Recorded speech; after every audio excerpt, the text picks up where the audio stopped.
पुंडलीक वरदे हरिविठ्ठल श्री ज्ञानदेव तुकाराम गोपाल कृष्ण भगवान की जय।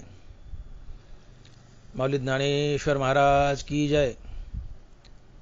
जगद्गुरु तुकाराम महाराज की जय। हेची थोर भक्ती आवडते देवा, हेची थोर भक्ती आवडते देवा, संकल्पावी माया संसाराची। ठेविले अनंते तैसेची राहावे, चित्ती असू द्यावे समाधान। वाहिल्या उद्वेग दुःखाची केवळ, भोगणे ते फळ संचिताचे। ठेविले अनंते तैसेची राहावे, चित्ती असू द्यावे समाधान। तुका म्हणे घालू तयावरी भार, तुका म्हणे घालू तयावरी भार, वाहू हा संसार देवापायी। ठेविले अनंते तैसेची राहावे, चित्ती असू द्यावे समाधान। प्रस्तुत कीर्तनरूपी सेवेसाठी निवडलेला अभंग जगद्गुरु श्री संत तुकाराम महाराज यांचा 4 चरणाचा आणि भक्तिपर प्रकरणातील अभंग आहे।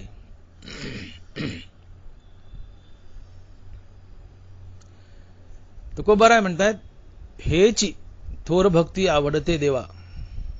हेची चकारात्मक सांगितलंय। हेची थोर भक्ती आवडते देवा, संकल्पावी माया संसाराची।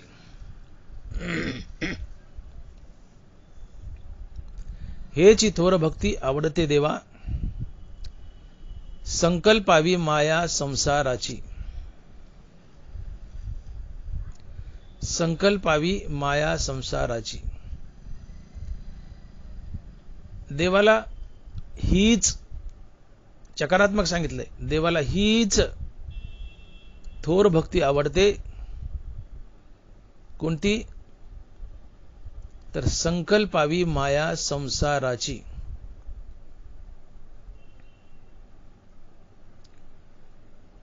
संकल्पावी माया संसाराची। संकल्प, संकल्प म्हणजे दृढ निश्चय। संकल्प म्हणजे दृढ निश्चय। संकल्प हे 2 प्रकारचे असतात, एक पॉझिटिव्ह आणि दुसरा निगेटिव्ह।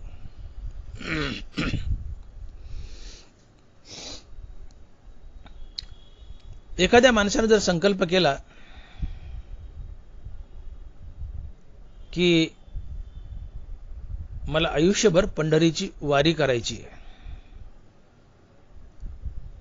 तर हा पॉझिटिव्ह संकल्प आहे। मला आयुष्यभर पंढरीची वारी करायची, हा पॉझिटिव्ह संकल्प आहे। आणि आता इथून पुढे मी दारू कधीच पिणार नाही, हा निगेटिव्ह संकल्प आहे। दोन्ही संकल्पच आहेत, पण एक पॉझिटिव्ह आणि एक निगेटिव्ह। एकामध्ये धरायचे, एकामध्ये सोडायचे।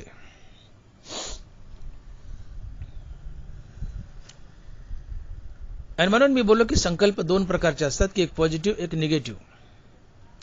ज्यामध्ये धरायचे ते पॉझिटिव्ह संकल्प, ज्यामध्ये सोडायचे तो निगेटिव्ह संकल्प। मग ते सोडायचे काही असो आणि धरायचे काही असो, पण मला निश्चित रूपानं हे धरायचे, हा पॉझिटिव्ह संकल्प, आणि निश्चित रूपाने हे सोडायचे, हा निगेटिव्ह संकल्प। हा दृढ निश्चय। संकल्प म्हणजे दृढ निश्चय। एकदा एक मनुष्य काही मित्रासोबत फिरत फिरत काशीला गेला। काशीला गेल्यानंतर काही संकल्प सोडावा लागतो, अशी रीत आहे। सगळेजण गंगेच्या पाण्यात गेले आणि संकल्प सोडू लागले, पण त्यातला हा जो एक माणूस होता तो अतिशय चिकट होता, विचित्र होता, चिकट होता. सगळे म्हणले हा काय संकल्प सोडतोय, आपण ऐकू तरी चला रे याच्या बाजूला. सगळेजण घोळक्यात त्याच्या बाजूला उभं राहिले जाऊन, आणि तो संकल्प सोडू लागला.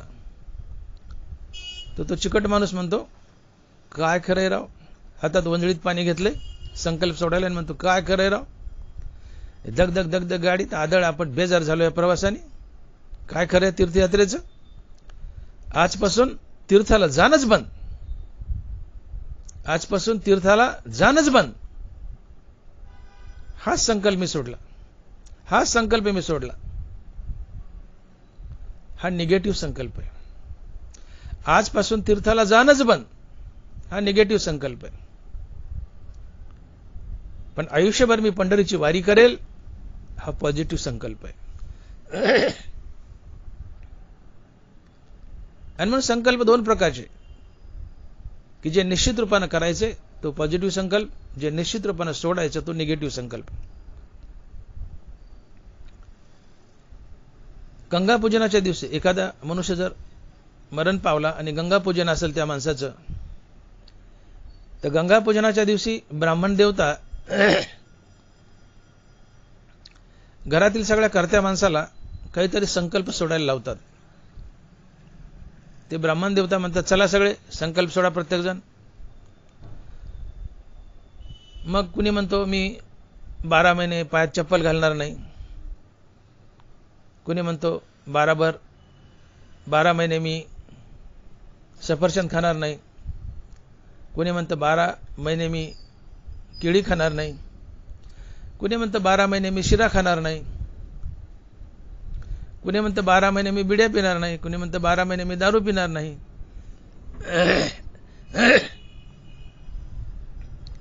अशी प्रत्येक जण आपापल्या परीनं वेगवेगळी संकल्प सोडतात. आता एखादा म्हटला की ब्राह्मण देवता म्हणतात, सोडा मामा, सांगा तुम्ही काय संकल्प सोडता. तो मामा म्हणतो की मी 12 महिने केळी खाणार नाही, मी 12 महिने केळी खाणार नाही. तर या माणसानं काय संकल्प सोडलाय, तर 12 महिने अर्थात वर्षभर मी केळी खाणार नाही. इथे केळीचा वर्षभर त्याग आहे. तसे संसारावरील मायेचा कायमचा त्याग, याला म्हणतात संकल्पावी माया संसाराची. अर्थात संसारावरील माया काढायची व ती माया देवाला द्यायची. अर्थात संसारावरील प्रेम काढायचे व ते प्रेम देवाला द्यायचे, याला म्हणतात संकल्पावी माया संसाराची. संसार त्यागायचा नाही, संसारावरील माया त्यागायची, त्याला म्हणतात संकल्पावी माया संसाराची. संसारात राहायचंय, पण संसारात राहून संसारावरील प्रेम, संसारावरील माया त्यागायची आणि ती माया आणि प्रेम देवाला द्यायचं, याला म्हणायचं संकल्पावी माया संसाराची.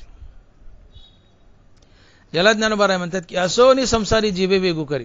तुम्ही संसारात राहा, संसार टाकायचा नाही, संसारातच राहायचंय, पण हरिनाम घ्यायला जिभेला वेग द्यायचा आहे. हरिनाम घ्यायला जिभेला वेग द्यायचा आहे. मी असं का म्हणतो, संकल्पावी माया संसाराची म्हणजे संसारातच राहा, पण हरिनाम घ्यायला जिभेला वेग द्या. का? तर संसार एकदम सुटत नाही, तो हळूहळू सुटतो. संसारावरची माया हळूहळू उठते आणि ती माया देवावर जाते. यासाठी बराच मोठा कालावधी लागतो. हे एकदम घडत नसतं, ते हळूहळू घडतं. संसाराचं प्रेम काढायचं आणि डायरेक्ट देवाला द्यायचं. तुकोबाराय म्हणले, विरळ आहेस कोणी तुका त्याची लोटांगणी. कोट्यावधीत एखादा असतो, डायरेक्ट संसाराचं प्रेम काढले, बायका मुलावरचं प्रेम काढले, धन दौलतीचं प्रेम काढले आणि ते प्रेम देवाला दिलंय. विरळा ऐसा कोणी तो का त्याची लोटांगणी. अशक्य पराकोटीतील गोष्ट आहे. घडतं पण फार अशक्य. डायरेक्ट संसाराची माया काढली, डायरेक्ट देवाला देऊन टाकली, मग तो कोणी संसार जिंकला असता. संसाराबद्दल, बायका मुलाबद्दल एवढी घन आसक्ती असते की ती निघता निघत नाही, सुटता सुटत नाहीये. का? तर संसाराची माणसाला घन आसक्ती आहे. टिजभर लंगोटीतही पूर्ण संसार भरून राहिला आहे. टिजभर लंगोटीतही पूर्ण संसार भरून राहिला आहे.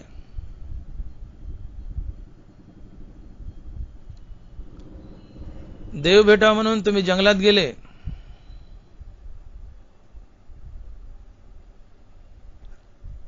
तुम्ही घरी राहा की जंगलात राहा, आसक्ती तुमचा पिच्छा सोडत नाही.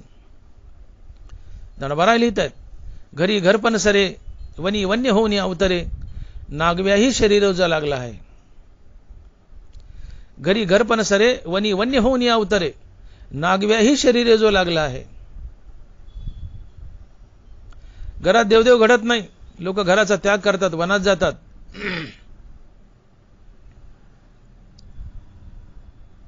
वनात जे नागी होऊन फिरतायत, आसक्ती त्यांचे मानगुटीवर जाऊन बसते. टिजभर लंगोटीत पूर्ण संसार भरून राहिलाय. 500 रुपयाच्या नोटेत जसे 500 रुपये ठासून भरलेत, तसं टिजभर लंगोटीत पूर्ण संसार ठासून भरलाय. तुम्ही जनात राहा की वनात राहा, आसक्ती पिच्छा सोडत नाही.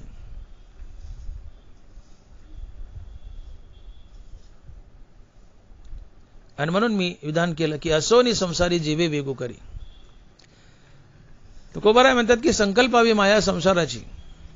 याचा सरळ अर्थ होतो की संसारावरचं प्रेम काढावं, संसारावरची माया काढावी आणि ही माया देवाला द्यावी. शक्य आहे का? बघा ना करून. अतिशय अवघड आहे, अतिशय अवघड आहे. संसाराचं प्रेम काढायचं आणि डायरेक्ट देवाला द्यायचं. आणि म्हणून ज्ञानोबाराय आम्हाला हिंट देत आहेत, हे घडेल, संसाराचं प्रेम निघेल, ते देवाला जाईल, पण हळूहळू, एकदम नाही. मग त्यासाठी असोनी संसारी जीवे वेगू करी, वेदशास्त्र उभारी बाह्य सदा. संसारातच राहा, पण जिबेला हरिनाम घ्यायला वेग दे. जिबेला हरिनाम घ्यायला वेग दे. कारण हरिनाम एक अशी गोष्ट आहे की तुम्ही निरंतर हरिनाम घेऊ लागले तर हरिनामातही गोडी आहे असं तुमच्या मनाला हळूहळू कळायला लागतं. आणि हरिनामातही गोडी आहे हे मनाला एकदा कळालं की मन त्या हरिनामासाठी चटावतं. या मनाचा असा समज झालाय की विषय भोगाशिवाय इतरत्र कुठं सुखच मिळत नाही. या विषया वाचून काही अनेक सर्वथा रम्य नाही, ऐसा स्वभावची पाही इंद्रियांचा. विषय भोगाशिवाय रम्य असं ठिकाणच नाही, किंवा विषय भोगासारखी मजा इतर कशातच नाहीये, असा इंद्रियांचा आणि मनाचा समज झालाय. आणि म्हणून हे मन सातत्यानं विषयांना इंद्रियात ढकलतं आणि मजा मारतं. पण या मनाला तुम्ही थोडं रोज हरिनाम दाखवा.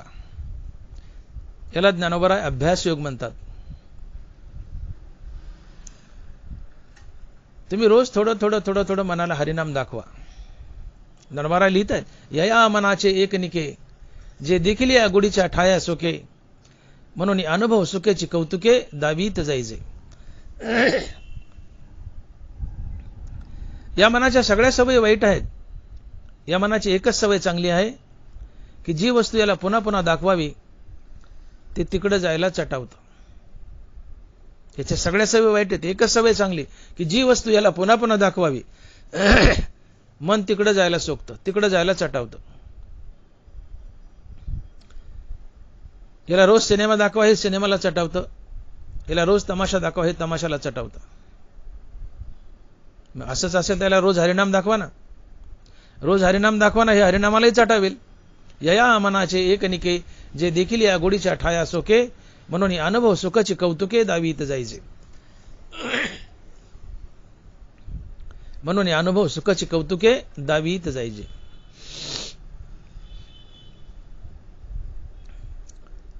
ज्ञानोबांनी अभ्यासयोग सांगितलंय की तरीगा ऐसे करी या आटा पहारा माझारी, मुटके निमिष भरी देतू जाय.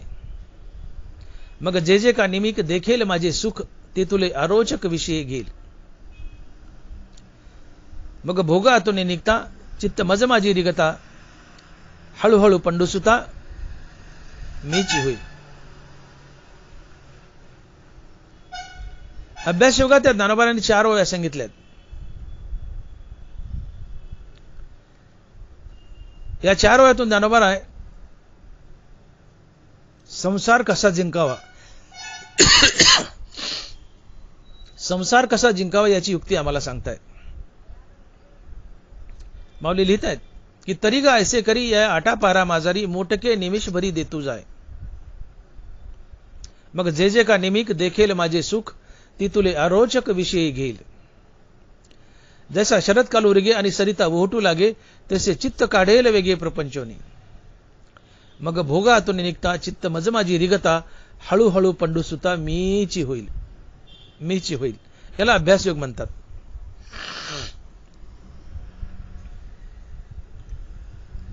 ज्ञानोबा म्हणताय की तुम्ही रोज थोडस तुमच्या मनाला रामनाम घ्यायला लावा. आज एकदा राम म्हणा, उद्या 2दा म्हणा, परवा 3दा म्हणा. हळूहळू हळूहळू हळूहळू रामनाम वाढवत जा. तुमचं मन रोज थोडं थोडं रामनाम घेतंय, तर एक दिवस असा येईल की मनाला कळेल की रामनामातही गुढी आहे, रामनामातही गुढी आहे. की तुमचं मन रामनामासाठी चटावेल आणि त्याला विषयाचा तिटकारा येईल. जे जे का निमिक देखेल माझे सुख, ते तुले अरोचक विषयी घेईल. अरोचक म्हणजे तिटकारा येणे. तुम्ही रोज मनाला थोडं थोडं रामनाम दाखवतायत आणि मनाला हळूहळू कळू लागतं की रामनामातही गोडी आहे, तर मन रामनामाला चटावतं. आणि मन रामनामाला चटावलं की त्याला विषयाचा, संसाराचा कंटाळा येतो, विषयाचा तिटकारा येतो. आणि विषयाचा तिटकारा येणं हेच वैराग्य असतं. आणि या वैराग्यानं देव भेटतो. ते हे विषय वैराग्य जे आत्मलाभाचे भाग्य, येणे ब्रह्मानंदा योग्य जीव होती. मनाला रोज थोडं थोडं हरिनाम दाखवा. मन रोज हरिनाम घेऊ लागलं की मनाला कळतं की हरिनामातही गुढी आहे, हरिनामातही गुढी आहे. हे मनाला कळालं की मन हरिनामासाठी चटावतं, त्याला विषयाचा तिटकारा येतो.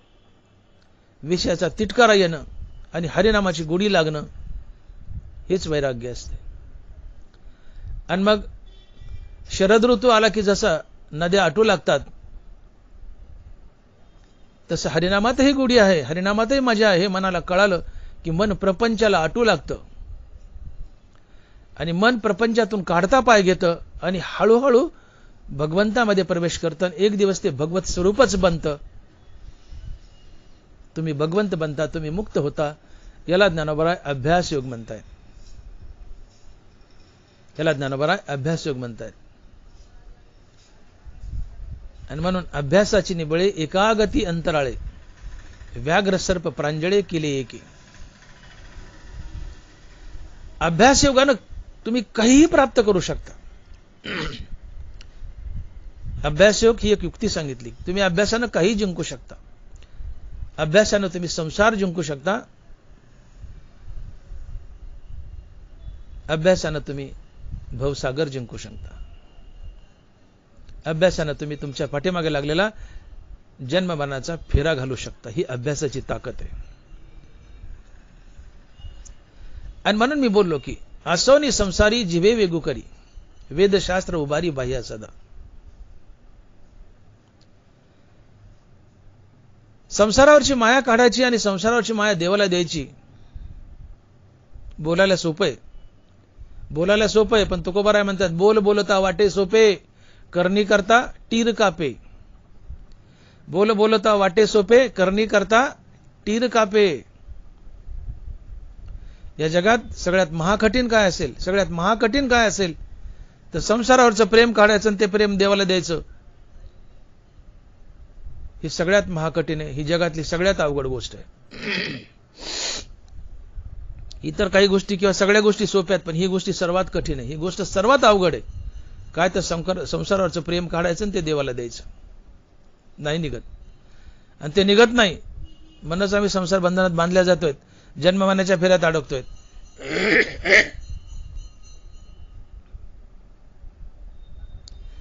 आणि मग तुकोबाराय अभंगाच्या पहिल्या चरणात जे म्हणतात की हेची थोर भक्ती आवडते देवा, संकल्पावी माया संसाराची. देवाला हीच थोर भक्ती आवडते. कोणती?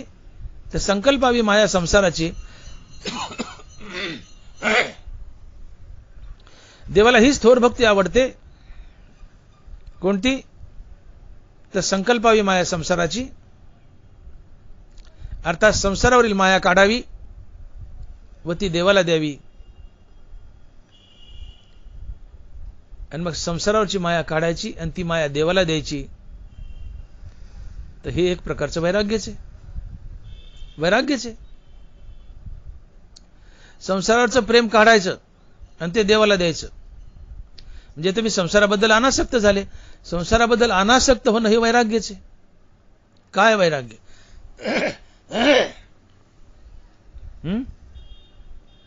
विषय तो त्यांचा झाला नारायण, नावडे धनजन माता पिता. नावडे धन जन माता पिता हे सगळा संसार आहे. नावडे धन संसार आहे, नावडे जन संसार आहे, नावडे माता पिता हे काहीच आवडत नाही. धन जन माता पिता हा संसार आहे. धन जन माता पिता आवडत नाहीत म्हणजे संसाराची माया काढली आणि देवाला दिली. मग काय आवडतं तर विषय तो त्यांचा झाला नारायण. अर्थात एका हरिनामाशिवाय कशाचीच आवड शिल्लक न राहणे म्हणजे संकल्पावी माया संसाराची. आणि यालाच म्हणतात वैराग्य. एका हरिनामाशिवाय कशाचीच आवड शिल्लक न राहणं हे वैराग्य असते. आणि यालाच म्हणतात संकल्पावी माया संसाराची. आणि म्हणून संकल्पावी माया संसाराची म्हणजे ज्ञानोबाराच्या भाषेत बोलायचं झालं तर सर्वसळ ज्ञानोबा लिहित आहेत की मी माझी आईशी आठवण आणि मी माझी आईशी आठवण विसरले जायाचे अंतकरण पार्था तो संन्यासी जाण निरंतर. गेली याची सेन करी न पवता चाडन धरी जो सून शळू अंतरी मेरू जैसा. गेली याची सेन करी न पवता चाडन धरी जो सून शळू अंतरी मेरू जैसा. आणि मी माझी आईशी आठवण विसरले जायाचे अंतकरण पार्था तो संन्यासी जाण निरंतर. गेली याची सेन करी, गेलं ते गेलं, त्याची आठवण करत नाही. गेलं तर गेलं, मिळालं नाही तर नका का मिळाना. आणि पुढे मी आणि माझं या दोन गोष्टी विसरलाय तो संन्यासी असतो.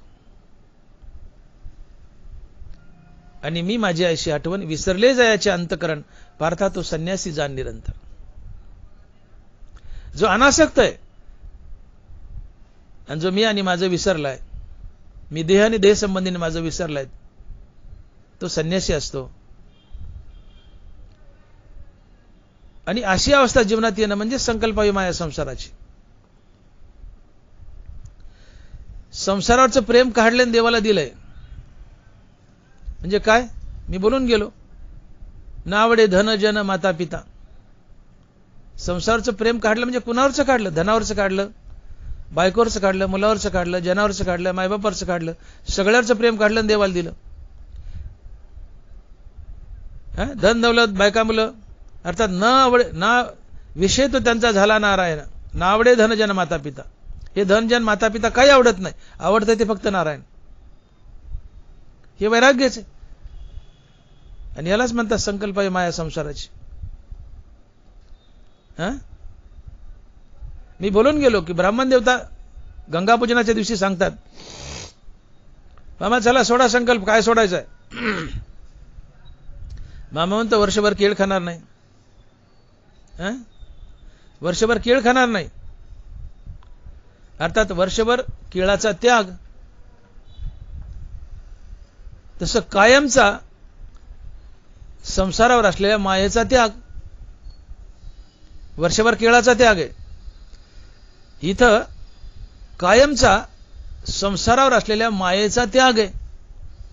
म्हणजे संकल्पावी माया संसाराची. आता संसारावरील प्रेम काढायचं आणि देवाला द्यायचं. आजपर्यंत तुम्ही संसारासाठी जगले, बायका मुलासाठी जगले, धनासाठी जगले. आता तुम्ही देवासाठी जगायचं. तुम्ही देवासाठी जगायचं म्हणजे संकल्पावी माया संसाराची. संसाराचं प्रेम काढायचं आणि देवाला द्यायचं म्हणजे संकल्पावी माया संसाराची. संकल्पावरची माया काढायची, संसारावरची माया काढायची आणि देवाला द्यायची. संसारावरची माया काढायची आणि देवाला द्यायची म्हणजे संकल्पावी माया संसाराची.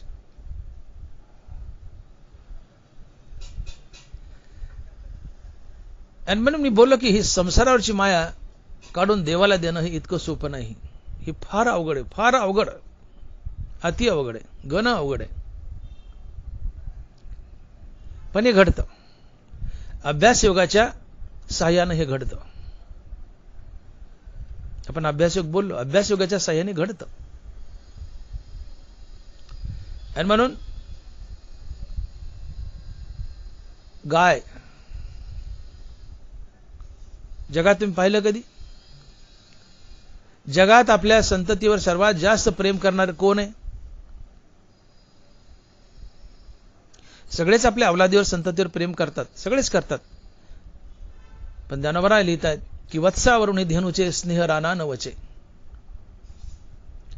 ज्ञानोबा लिहितात की सगळेच आपल्या संततीवर अवलादीवर प्रेम करतात, पण आपल्या अवलादीवर सर्वात जास्त प्रेम करणारा प्राणी कोण असेल तर ती आहे गाय. वत्सावरून धेनुचे स्नेह राना नवचे. ज्ञानोबा लिहितात.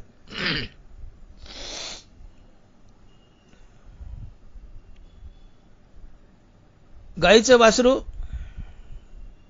आणि बाईचं लेकरू गोठ्यात आहे.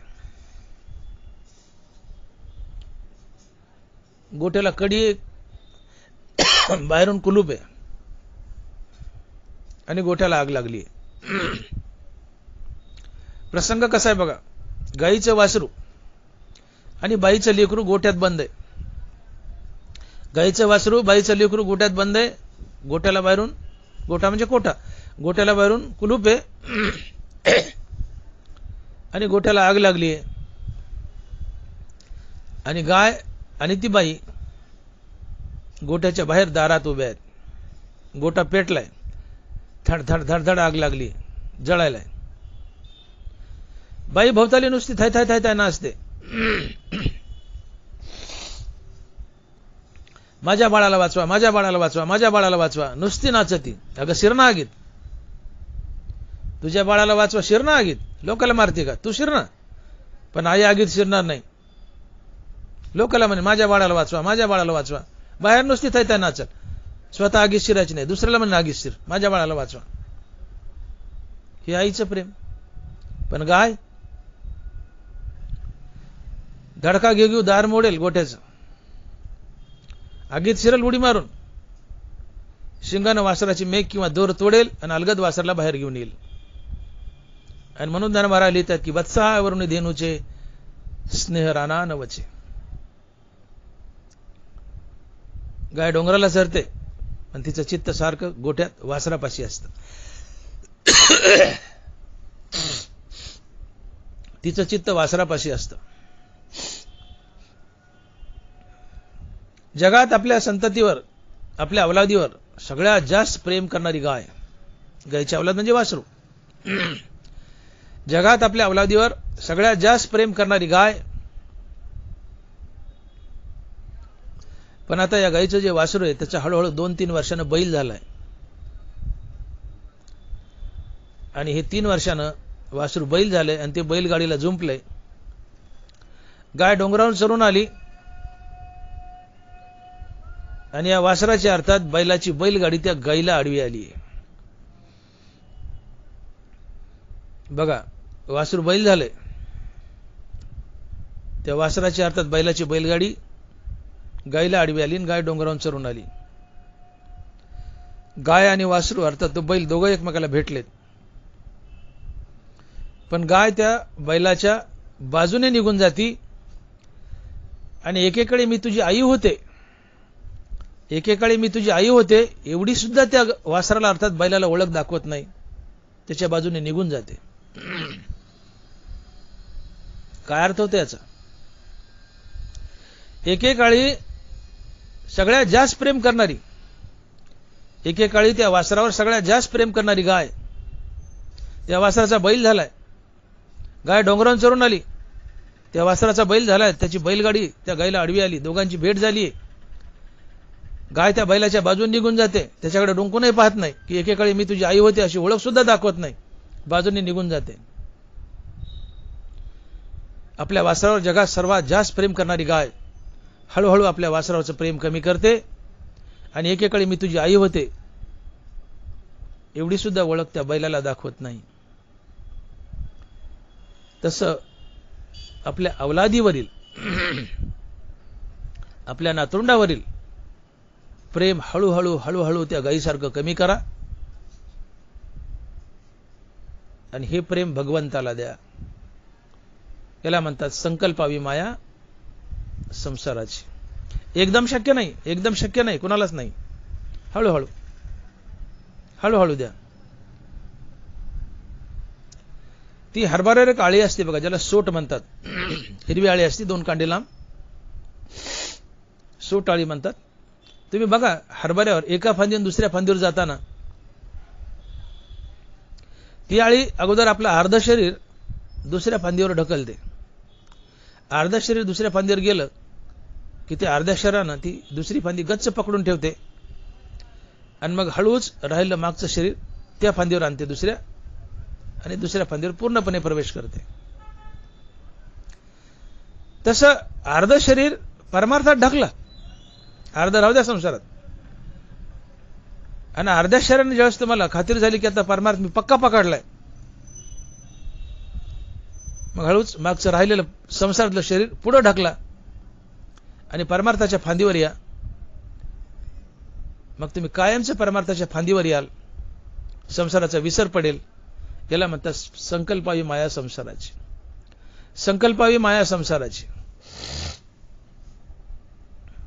एकदम संसार त्यागल्या जात नाही, सुटत नाही, शक्य नाही. आळीसारखा हळूहळू हळूहळू एका फांदीवर दुसऱ्या फांदीवर हळूहळू जा. जसं गाय हळूहळू आपल्या वासराची आसक्ती कमी करते, तसं पक्षीही आपल्या पिलांची आसक्ती हळूहळू कमी करतात. काय प्रेम त्या पक्षीनेच, चुंचित चारा घेऊन येईन, काय आणायचं आणेल, दाना आणेल, काय आणेल, त्या पिलाला खाऊ घालेल. जोपर्यंत पंख मजबूत झाले नाही तोपर्यंत. पंख मजबूत झाले की आई एका दिशेला उडून जाते, ते पाखरू एका दिशेला, ते छोटं पिल्लू त्याचं पाखरू झाले ते एका दिशेला उडून जातं. भविष्यात त्यांची भेट होते नाही होते, किंवा झाली तरी आम्ही मायलेकर आहोत ही दोघंही एकमेकाला आठवण दाखवत नाहीत.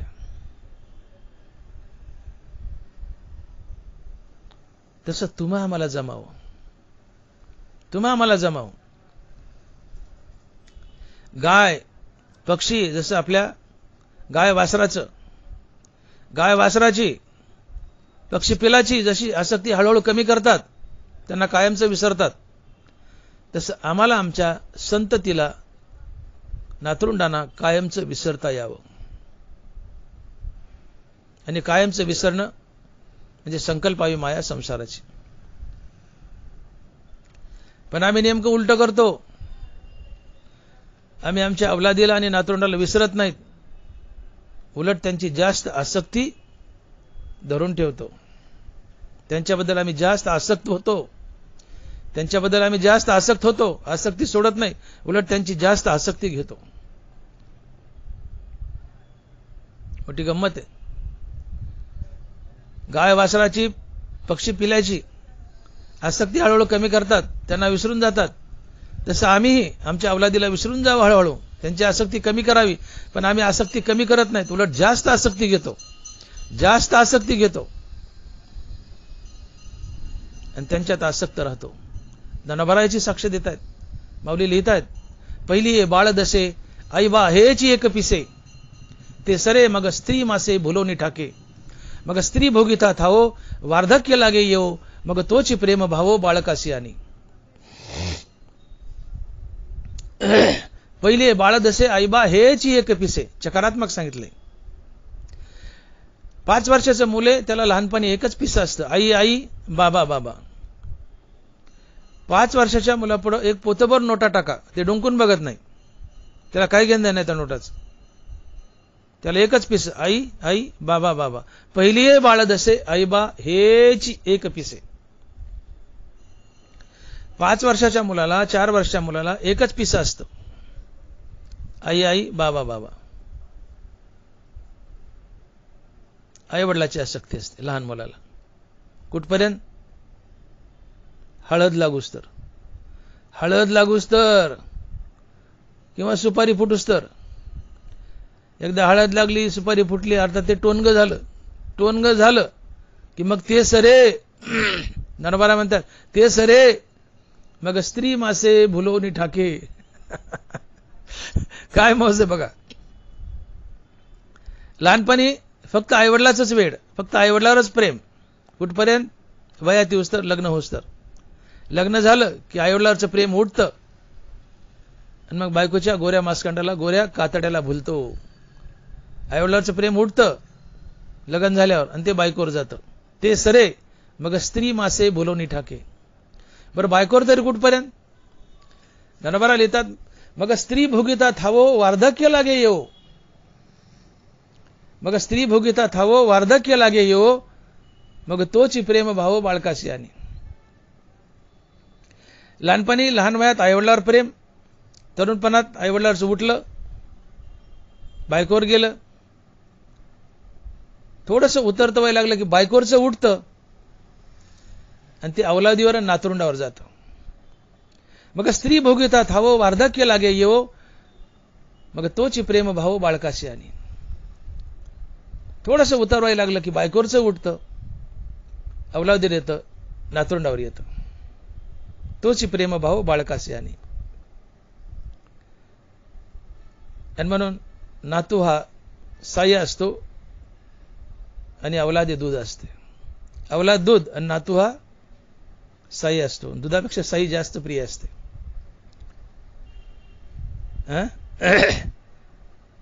आणि म्हणून अवलादीपेक्षा नातवावर जास्त प्रेम असतं. त्या नातवाला कोणी 4 बोटं लावले तर आजोबा खवळून उठतो. नातवाला कोणी 4 बोटं हाणले, कोणी चापट मारली की खवळून उठतो. आजोबा स्वतः कधी नातवाला मारत नाही. आणि नातवाला जो मारतो तो आजोबाच नसतो. नातवाला मारतो तो आजोबाच नसतो.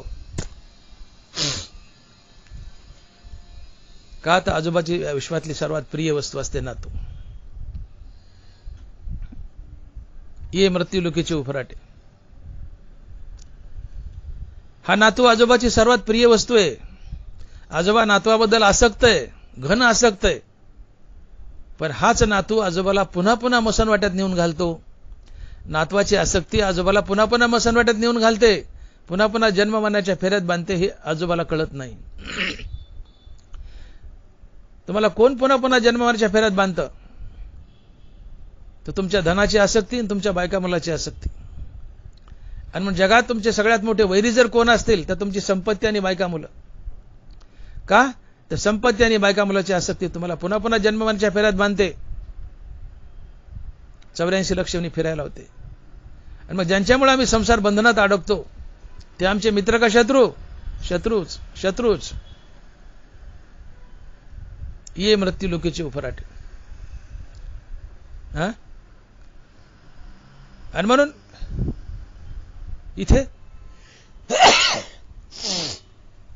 इथे शानवण्याची गरज आहे. गाय आपल्या वासराची, पक्षी आपल्या पिलाची जसं हळूहळू आसक्ती कमी करतात आणि पिला आणि वासर मोठं झाल्यावर एकेकाळी मी तुमची आई होते, ही सुद्धा गाय आणि ती पक्षीने त्या वासरला आणि पिलाला आठवण देत नाही. एकेकाळी मी तुझी आई होते अशी आठवण ती गाय वासराला आणि पक्षी पिलाला देत नाहीत. ते त्या एकमेकाला कायमचे विसरून जातात. अर्थात गाय वासराची, पक्षी पिलाची आसक्ती हळूहळू कमी करते, एकमेकांना विसरतात. तसं तुम्हा मला आपल्या अवलादीची, नातवाची आसक्ती हळूहळू कमी करता यावी, पण आम्ही कमी करत नाहीत. उलट आसक्ती वाढवतो आणि पुन्हा पुन्हा संसारात अडकतो, पुन्हा पुन्हा संसार बंधनात अडकतो. ये मृत्यू लोकांचे उपराटे. आणि म्हणून प्राण्याकरता सोपं आहे आसक्ती कमी करणं, माणसाकरता घन अवघड आहे, अति अवघड आहे. संकल्प ही माया संसाराची, हे अति अवघड आहे माणसासाठी. संसाराचं प्रेम माणसाच्याने सुटतच नाही. उलट मनुष्य संसारात अवलादीवर, नातवाबद्दल जास्त आसक्त होतो आणि त्यांच्या आसक्तीने मरून पुन्हा पुन्हा जन्मतो, पुन्हा मरतो, पुन्हा जन्मतो, 84 लक्ष योनीमध्ये अडकतो. आणि म्हणून मी बोललो की तुम्हाला पुन्हा पुन्हा जन्म मरण्याच्या फेऱ्यात जर कोण बांधत असेल, ही धनाची आसक्ती आणि बायका मुलाची आसक्ती. आणि मग धन आणि बायका मुलं हेच आमचे खरे वैरी आहेत, जग नाही.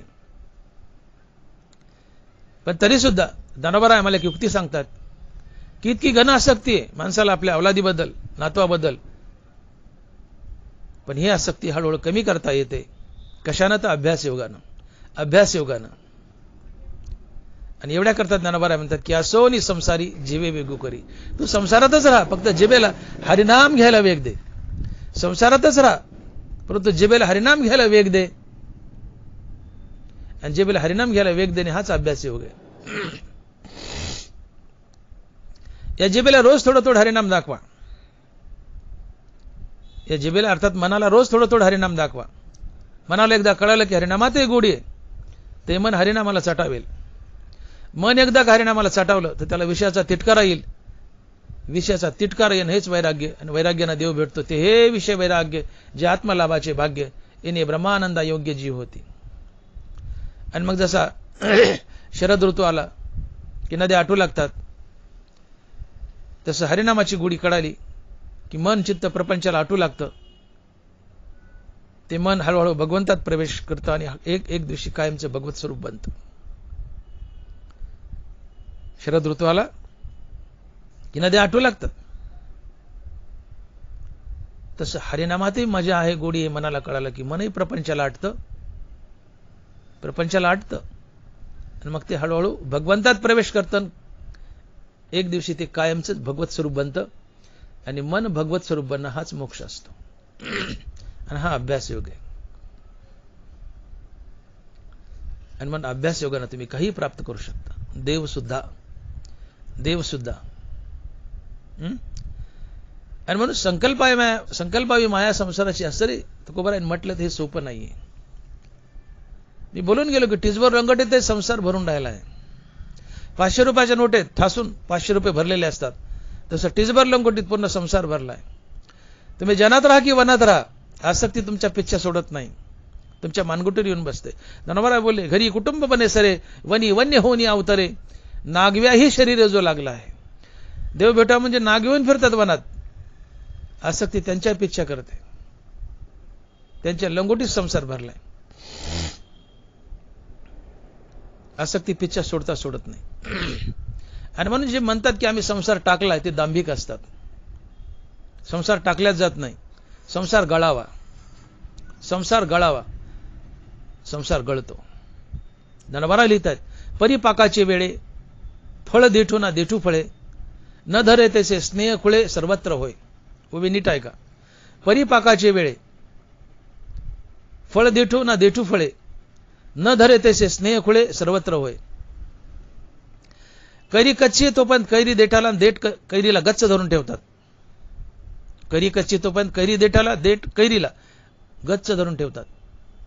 पण कैरीला पाड लागला ते दोघे एकमेकाला सोडतात.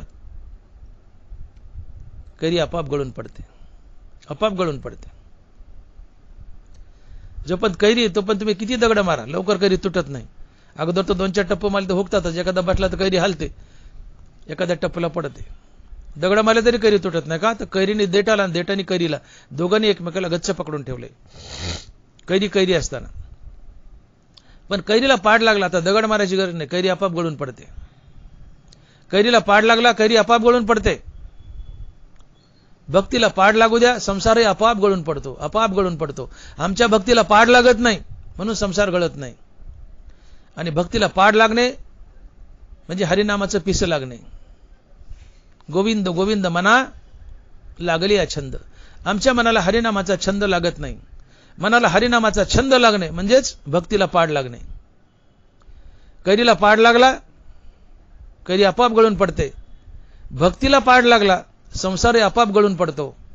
आणि भक्तीला पाड लागणं म्हणजे मनाला हरिनामाचा छंद लागणे. आमच्या मनाला हरिनामाचा छंद लागत नाही, अर्थात आमच्या भक्तीला पाड लागत नाही म्हणून आमचा संसार गळत नाही. आम्ही संसारात पुन्हा पुन्हा अडकतो. आणि मग भक्तीला पाड लागावा, भक्ती परिपक्व व्हावी, यासाठी अभ्यास योग ज्ञानोबा सांगतायत. अभ्यासाची निबळे एकागती अंतराळे, व्याघ्र सर्प प्रांजळे केले एकी. अभ्यासानं तुम्ही काहीही मिळवू शकता. अभ्यास योगानं देव मिळतो. आणि म्हणून संकल्पावी माया संसाराची. तुकोबराजे म्हणतात की हे चिथोर भक्ती आवडते देवा, संकल्पावी माया संसाराची. संसारावरची माया काढायची आणि देवाला द्यायची.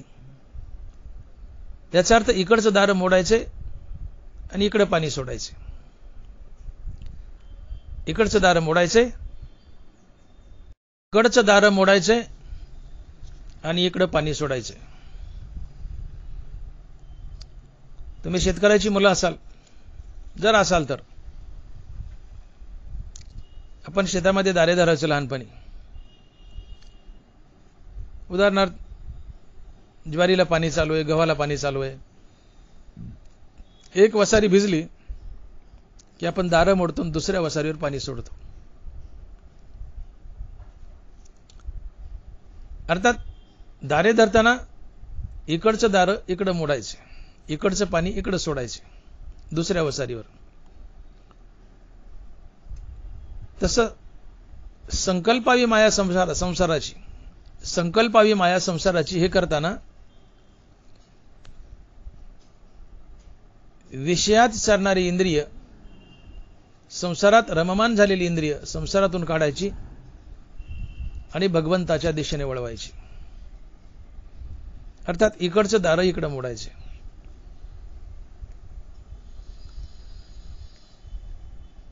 संसारात विषयात रममान झालेली ही इंद्रिय भगवंताच्या दिशेने वळवायची. मग हळूहळू तुमची संसारावरील माया कमी होते आणि तुमची पूर्ण माया भगवंतावर जाते. परंतु विषयातील अर्थात संसारातील इंद्रिय काढून त्या इंद्रियांना भगवंताच्या दिशेने वळवणं किती कठीण आहे. इंद्रियांना विषयातून काढून भगवंताच्या दिशेने वळवताना इंद्रियांना किती दुःख होतं हे सांगताना ज्ञानोबा लिहितायत. माऊली म्हणतायत, जे सारसाही बिघडता होय ओहावनी वत्स काढिता, नवे भनंगू दवडिता भानयावरुनी, पै माये पुढनी बाळक काळे नेताचे एक, होय का उदक तुटता मिनी, तसे विषयांचे घर इंद्रिया सांडिता थोर, युगांतू होय ते वीर विराग साहती. या इंद्रियांना विषयातून संसारातून काढून भगवंताच्या दिशेने जोडताना इंद्रियांना किती दुःख होतं. ज्ञानोबा म्हणतात 3-4 दृष्टांत दिलेत. सारस नावाचा पक्षी असतो, नरमादी यांचा वियोग झाला तर ते रात्रभर एकमेकांना शोधतात, आवाज काढतात, त्यांची भेट होत नाही लवकर. या पक्षाचा वियोग झाल्यावर त्यांना जेवढं दुःख होतं, सारस पक्षाचा नर मादीचा वियोग झालाय, वियोग झाल्यावर त्यांना जेवढं दुःख होतं, किंवा एखादा 2 दिवसाचा मनुष्य उपाशी आहे, ताटावर बसलाय, तोंडात घास घालणार एवढ्यात त्याला उठवलं ताटावरून, भरल्या ताटावरून उठवलं, उपाशी माणसाला ताटावरून उठवलं, किती दुःख होईल. किंवा मासा पाण्याच्या बाहेर काढलाय, तडपडालाय, त्याला किती दुःख होईल.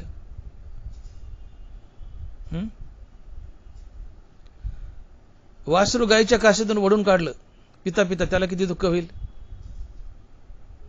याच्याही पुढे जाऊन दानाबारा बोलतायत, एकुलते एक लेकरू आहे, आईच्या मांडीवरून काळाने ओढून नेलं, त्या आईला किती दुःख होईल. इतकं दुःख किंवा याहीपेक्षा जास्त दुःख इंद्रियांना विषयातून काढून भगवंताकडे जोडताना होतं. इतकं कठीण आहे इंद्रियांना विषयातून काढायचं आणि भगवंताच्या दिशेने जोडायचं. परंतु इंद्रियांना जरी कमालीचं दुःख होत असलं विषयातून निघून भगवंताच्या दिशेने जाताना, हे कठीण जरी असलं तरी हे अभ्यास योगानं अतिशय सोपं आहे. ज्ञानोबा बोलतायत. आणि एवढ्या करतात ज्ञानोबा म्हणतात की असोनी संसारी जीवे वेगू करी. संकल्पावी माया संसाराची म्हणजे संसार टाकायचा नाही, संसारातच राहायचं, परंतु संसारावरचं प्रेम हळूहळू कमी करायचं आणि संसारावरचं प्रेम देवाला द्यायचं. आणि हे हरिनामानं शक्य होतं. असोनी संसारी जीवे वेगू करी. जीवेला वेग दे हरिनाम घ्यायला, हे शक्य होतं. हो, नामपाठ मौन प्रपंचाचे. हरिनामानं प्रपंच मौनावतो. तुम्हाला विषयाचा प्रपंचाचा तिटकारा येतो आणि तुम्हाला आपोआप भगवंतामध्ये प्रेम निर्माण होतं. यालाच म्हणतात संकल्पावी माया संसाराची. तुकोबारायांनी एका अभंगातून इंद्रियांना विनंती केली आहे. महाराज बोलतात की घेई घेई माझे वाचे गोड नाम विठोबाचे.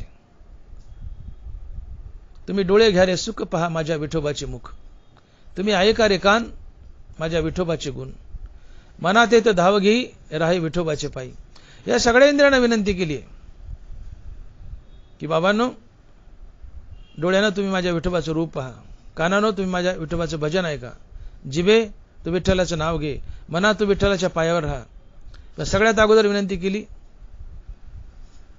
ही जिभेला. का तर जीभ जास्त बलवान आहे. बाकीच्या इंद्रियांना सिंगल विषय, पण जिभेला डबल विषय. शब्द कानाचा विषय, कानाला एकच विषय. रूप डोळ्याचा विषय, डोळ्याला एकच विषय रूप. नाकाला गंध एकच विषय. त्वचेला स्पर्श विषय एकच विषय. जिभेला डबल विषय. जिभेला चव हा एक विषय आणि जिभेला वाणी हा एक विषय. जीभ बोलते. आणि म्हणून पहिली विनंती जिभेला की घेई घेई माझे वाचे गोड नाम विठोबाचे. हे जिभे, हे माय जिभे, तू माझ्या विठ्ठलाचं गोड नाव घे की. घे ना ग. विषयात मजा आहे मान्य आहे मला, पण तू एकदा माझ्या विठ्ठलाचं नाव घेऊन बघ ना ग जिभे. तुकोबारा विनंती करता जिभेला, हे जिभे, हे माय जिभे, हे जिभे ताई, बघ ना काय माझ्या विठ्ठलाचं नाव घेऊन, बघ ना किती गोड आहे. घेई घेई माझे वाचे गोड नाम विठोबाचे. बघ ना ग घेऊन. जिभेला विनंती केली आहे. का? इंद्रिय बलवान आहेत, विषयाला चटवलेत. विषयातून बाहेर निघताना त्यांना काय दुःख होतं मी बोलून गेलो. गाईचं वासरू काशेतून काढलं काय दुःख होतं. उपाशी माणूस ताटावून उठवलं काय दुःख होतं. आई पडून एकुलते एक लेकरून नेलं काय दुःख होतं. मासा पाण्याच्या बाहेर काढला काय दुःख होतं. तितकं किंवा त्यापेक्षा अधिक दुःख इंद्रियांना विषयातून बाहेर निघताना होतं. आणि म्हणून इंद्रियांना विनंती, घेई घेई माझे वाचे गोड नाम विठोबाचे. तुम्ही डोळे घ्या रे सुख पहा माझ्या विठोबाचे रूप. या इंद्रियांना विनंती करायची आणि विनंती करून त्यांना रामनाम घ्यायला लावायचं. आणि मग इंद्रियांना हळूहळू कळतं की रामनामातही गुढी आहे. मग हे सगळे इंद्रिय रामनामाला चटवतात. सगळ्याच इंद्रियांना विषयाचा तिटकारा येतो. विषयाचा तिटकारा येणं हे वैराग्य असतं आणि वैराग्यानं देव भेटतो. ते हे विषय वैराग्य जे आत्मलाभाचे भाग्य याने ब्रह्मानंदायोग्य जीव होती. हा अभ्यास योग आहे. आणि अभ्यास योगानं एकदा इंद्रियांना विषयाचा तिटकारा आला की ते भगवंताशी कायमचे जोडल्या जातात. इंद्रिय भगवंताशी जोडल्या गेले. इंद्रिय विषयातून अर्थात संसारातून निघाले आणि भगवंताशी जोडल्या गेले. म्हणजे तुम्हीच भगवंताशी जोडल्या गेले. ही माया प्रेम कोणामुळे? मनामुळे. 5 ज्ञानेंद्रिय आणि 6वं मन ही विषयात संसारात आसक्त आहे.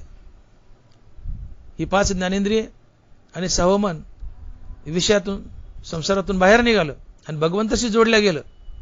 याचाच अर्थ आहे संकल्पावी माया संसाराची. मन विषयात संसारात गुंतलंय.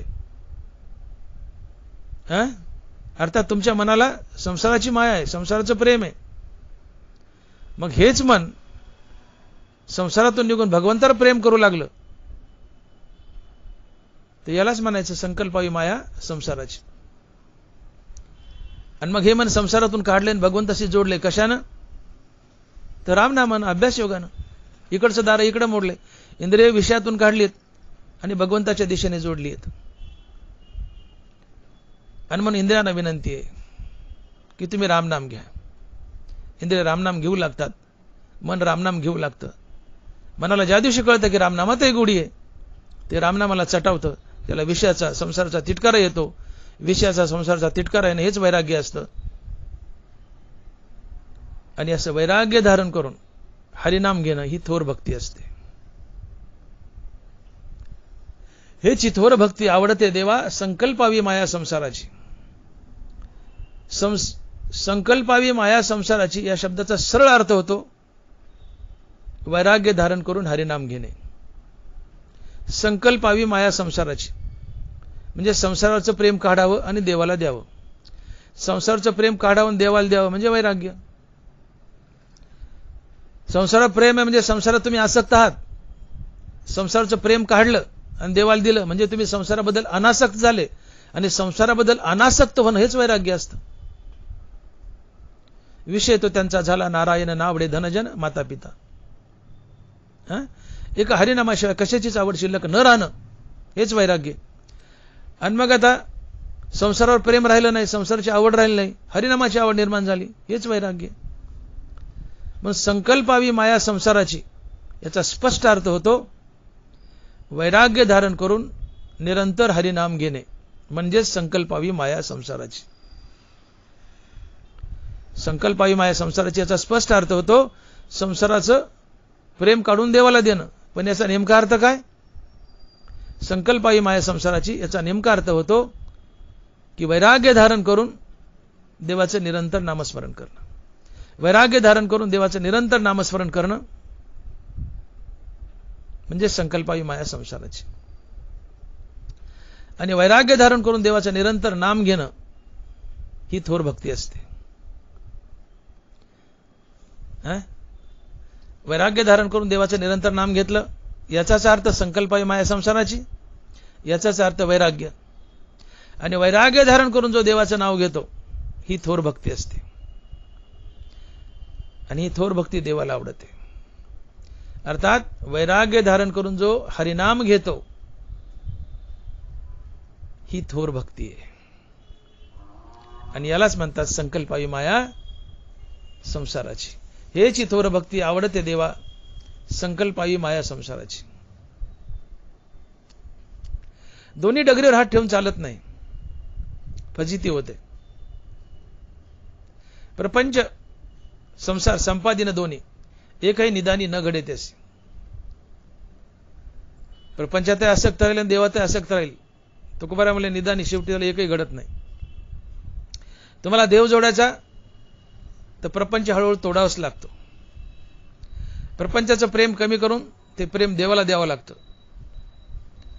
प्रपंचावरचं प्रेम कमी करणं आणि देवाला देणं हेच वैराग्य असते. अर्थात वैराग्यानं देव भेटतो, वैराग्याशिवाय देवच भेटत नाही.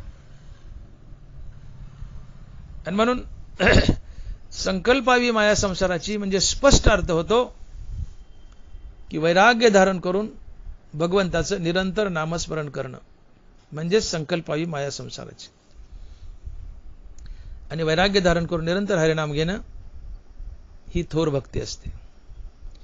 आणि मग जोपर्यंत वैराग्य धारण करून तुम्ही भक्तीमध्ये प्रवेश करत नाहीत तोपर्यंत तुम्हाला हरिनामाची खरी आवड निर्माणच होत नाही. ज्या दिवशी तुमच्या जीवनात वैराग्य येईल त्या दिवशी तुम्हाला रामनामाची खरी आवड निर्माण होते. वैराग्य जीवनात नसेल तर तुम्हाला रामनामाची आवड ही दाटूमोठी असते, क्षणिक असते, थोडी असते. कधीतरी अवसापुनाला तुम्ही नाम घेता. जीवनात वैराग्य नसेल तर निरंतर नाम मुखात येतच नाही. जीवनात वैराग्य आलं तर आणि तरच मुखात नित्य नाम येतं आणि नामाची खरी आवड निर्माण होते. तो कुंभाराय लिहित आहेत, संत चरणराज लागता सहज वासनेचे बीज जळूनी जाय, मग राम नामे उपजे आवडी, सुख घडोघडी वाढू लागे. संत चरणराज लागता सहज, पुढं काय? वासनेचे बीज जळून जाय. वासना म्हणजे इच्छा, इच्छा जळाल्या, वासना जळाली. वासना जाणं, इच्छा जाणं म्हणजे वैराग्य. इच्छा जाणं म्हणजे निरीच्छ होणं, निरीच्छ म्हणजे वैराग्य. म्हणून वासना जाणं, इच्छा जाणं म्हणजेच वैराग्य. वासना जळाली म्हणजे वैराग्य आलं. मग वासना जळाली मग रामनामे उपजे आवडी, सुख घडोघडी वाढू लागे. वासना जळणं म्हणजेच वैराग्य येणं. याचा अर्थ वासना जळाली म्हणजे वैराग्य आलं आणि वैराग्य आलं मगच रामनामाची आवड निर्माण होते. मग रामनामे उपजे आवडी, सुख घडोघडी वाढू लागे. वासनेचे बीज जळोनी जाय, मग रामनामे उपजे आवडी. अर्थात वासना कशामुळे जळो? कारण काही असो, पण वासना जळाली म्हणजेच वैराग्य आलं. वैराग्य आलं मगच हरिनामाची आवड निर्माण होते, तोपर्यंत नाही. आणि वैराग्य धारण करून जो हरिनाम घेतो ही थोर भक्ती असते. आणि हेच महाराज म्हणतात की हेची थोर भक्ती आवडते देवा, संकल्पावी माया संसाराची. हेची थोर भक्ती आवडते देवा, संकल्पावी माया संसाराची. म्हणून तुम्हाला देव हवाय, देव भेटावं असं वाटतोय, तर तुम्हाला संसारावरची माया काढावी लागेल आणि देवाला द्यावी लागेल. संसाराची माया काढणं आणि देवाला देणं म्हणजेच वैराग्य. आणि असं वैराग्य धारण करून जो निरंतर हरिनाम घेतो ही थोर भक्ती असते. आणि थोर भक्ती देवाला आवडते. अर्थात वैराग्य धारण करून निरंतर हरिनाम घेणे हीच थोर भक्ती आहे. हीच थोर भक्ती देवाला आवडते. आणि यालाच म्हणतात संकल्पावी माया संसाराची. संकल्पावी माया संसाराची म्हणजे याचा स्पष्ट अर्थ होतो की वैराग्य धारण करून निरंतर हरिनाम घेणं म्हणजे संकल्पावी माया संसाराची. आणि अशी भक्ती भगवंताला आवडते. आणि म्हणून तुकोबाराय पहिल्या चरणात आम्हाला आवर्जून सांगतात की बाबांनो, थोर भक्ती काय आहे? तर महाराज म्हणतात की हेची थोर भक्ती आवडते देवा, संकल्पावी माया संसाराची. थोर भक्ती काय आहे? तर संकल्पावी माया संसाराची. संकल्पावी माया संसाराची म्हणजे काय? तर संसाराची माया काढायची आणि ही माया देवाला द्यायची. संसाराची माया काढायची म्हणजे संसाराबद्दल अनासक्त व्हायचं. संसाराबद्दल अनासक्त होणं म्हणजेच वैराग्य. म्हणून संसारावरची माया काढायची आणि ती माया देवाला द्यायची. याचा स्पष्ट अर्थ होतो जीवनात वैराग्य आणायचं. आणि वैराग्य आल्यानंतर वैराग्य धारण करून निरंतर हरिनाम घ्यायचं. ही थोर भक्ती आहे. आणि ही थोर भक्ती देवाला आवडते. आणि म्हणून हेची थोर भक्ती आवडते देवा, संकल्पावी माया संसाराची. अर्थात तुम्ही आजपर्यंत संसारासाठी, बायका मुलासाठी जगले, बायका मुलावर प्रेम केलं, संसारावर प्रेम केलं. आता हे प्रेम तुम्ही काढा बायका मुलावरचं, संसारावरचं, ते देवाला द्या. जयाचे जीवित्व जडले मजची लागी. धनासाठी जगले, पैशासाठी जगले, बायका मुलासाठी जगले, आता ते कमी करा. ते सगळं प्रेम काढा मला द्या. जयाचे जीवित्व जोडले मजची लागी. बायका मुलासाठी जगले, आता देवासाठी जगा. सगळ्यावरचं प्रेम कमी करणं, प्रेम देवाला देणं म्हणजे देवासाठी जगणं. ज्याचं जगणं देवासाठी आहे हीच थोर भक्ती आहे. आता देवा काही नको, इतर काही नको, तू पाहिजे. ज्याचं जगणं देवासाठी आहे ज्याचे जीवित्व जोडले मजची लागी, ज्याचं जगणं देवासाठी, ही थोर भक्ती आहे. आणि ही संकल्प आहे माया संसाराची. आणि हेच वैराग्य धारण करून हरिनाम घेणं आहे. आणि हीच थोर भक्ती आहे. आणि म्हणून तुकोबाराय म्हणतात की हेची थोर भक्ती आवडते देवा, संकल्पावी माया संसाराची. मग इथं असा प्रश्न उभा राहतो की संसाराची माया काढून जर देवाला दिली तर आम्ही जगायचं कसं? आम्ही जगायचं कसं? संसाराचं सगळं प्रेम काढले, बायका मुलावरचं संसाराचं सगळं प्रेम काढले आणि हे प्रेम देवाला दिले. संसाराची माया काढली आणि देवाला दिली. मग आम्ही जगायचं कसं? आम्ही जगायचं कसं? संसाराचं प्रेम काढले, संसाराची माया काढली आणि संसाराची माया काढून देवाला दिली. मग आम्ही जगायचं कसं? तुकोबाराय अभंगाच्या दुसऱ्या चरणात उत्तर देत आहेत आणि महाराज लिहित आहेत की ठेविले अनंते तैसेची राहावे, चित्ती असू द्यावे समाधान. ठेविले अनंते तैसेची राहावे, चित्ती असू द्यावे समाधान. तुम्ही म्हणता ना बाबांनो, संसारची माया काढली, संसारावरची माया काढली, ती माया देवाला दिली. मग आता आम्ही जगायचं कसं? याचं उत्तर आहे, महाराज सांगतात की ठेविले अनंते तैसेची राहावे, चित्ती असू द्यावे समाधान.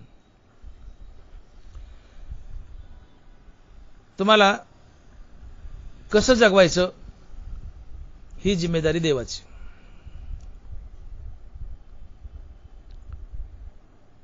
देह हा दैववशेत पाळला जातो. दरबारा उत्तर देत आहेत, दैवास्तव देहाचे पाळन, जो चिंतिना देह भरण, तो महायोगी जान दैवयोगी. तुम्हाला फिकीर पडली ना की संसाराचं प्रेम काढलं. तुम्ही जर कोणावर प्रेम केलं तर ती व्यक्ती तुमच्या कामी येईल, पण त्याच्यावर प्रेम नाही केलं तर ती व्यक्ती तुमच्या कामी यायची नाही. मग तुम्ही संसारावर प्रेम केलं तर संसार तुम्हाला पैसा, धन दौलत देईल, जगायची सुविधा देईल. पण संसाराची माया प्रेम कमी केलं तर संसार आम्हाला काही द्यायचं नाही, तर आम्ही जगायचं कसं? तर तुकोबाराय म्हणतात ठेविले अनंते तैसेची राहावे, चित्ती असू द्यावे समाधान. संसाराचं प्रेम काढलं ना, देवाला दिलं ना, संसाराची माया काढली ना, देवाला दिली ना, मग आता इथून पुढे जगवण्याची जिम्मेदारी देवाची. इथून पुढे जगवण्याची जिम्मेदारी देवाची. घाबरू नका, मनात भीती आणू नका. संसाराची माया काढली, देवाला दिली, आता आम्ही जगायचं कसं? तुकोबाराय म्हणतात देव जगविल. ऐसे अनन्य होगे विकले जीवे मने अंगे, तयाचे काय एक सांगे सर्व मी करी. तुम्ही खरोखर संसाराची माया काढली आणि देवाला दिली तर तिथून पुढे जगवण्याची जिम्मेदारी देवाची. ऐसे अनन्य होगे विकले जीवे मने अंगे, तयाचे काय एक सांगे सर्व मी करी. ज्ञानोबा आहे. तुम्ही देवाला अनन्य शरण जा, तिथून पुढे तुम्हाला जगवण्याची जिम्मेदारी देवाची. नाहीतर एरवीही तुमचा देह तुम्ही देवाला शरण जा की नका जाऊ, तुम्हाला जगवण्याची जिम्मेदारी देवाचीच आहे. दैवास्तव देहाचे पाळन, जो चिंतिना देह भरण, तो महायोगी जान दैवयोगे. देह हा दैववशेत पाळला जातो. नशिबानं प्रारब्धान जर तुम्हाला 90-95 वर्ष आयुष्य दिले तर त्या 95 वर्षापर्यंत तुम्हाला जीवन ठेवणं ही तुमच्या दैवाची, नशिबाची जिम्मेदारी. दैवास्तव देहाचे पाळन. 95 वर्ष तुम्हाला भाकरी देणं ही त्या नशिबाची जिम्मेदारी. देह दैववशेत पाळला जातो. आणि म्हणून सगळी माया संसाराची काढली आणि देवाला दिली, आम्ही कसं जगावं ही फिकीर करू नका. नशीब तुम्हाला जगवतं. लहान लेकरू आहे, आपली ज्ञानोबा बोलतात की आपली तहान भूक नेणे, तानिया निके ते माऊलीचीच करणे, तसे अनुसरले जे मज प्राणी, तयाचे सर्व मी करी. 1-2 महिन्याचं बाळ आहे, आईच्या मांडीवर खेळतंय. आपल्या भुकेची काळजी त्याला एक आईला आहे. आपली तहान भूक नेणे, तानिया निके ते माऊलीची करणे, तसे अनुसरले जे मज प्राणे, तयाचे सर्व मी करी. ज्ञानोबा आहे. लहान मूल आईला अनन्य शरण आहे. ते आपल्या तहान भुकेची काळजी करत नाही. तुम्ही देवाला अनन्य शरण आहेत. तुमच्या खाण्यापिण्याची जिम्मेदारी देवाची, तुम्ही काळजी करायची गरज नाही. 2 महिन्याचं मुल आहे, आईला अनन्य शरण आहे, त्याच्या भरण पोषणाची जिम्मेदारी आईची. तुम्ही देवाला अनन्य शरण आहेत, तुमच्या भरण पोषणाची जिम्मेदारी देवाची. तुमच्या भरण पोषणाची जिम्मेदारी देवाची.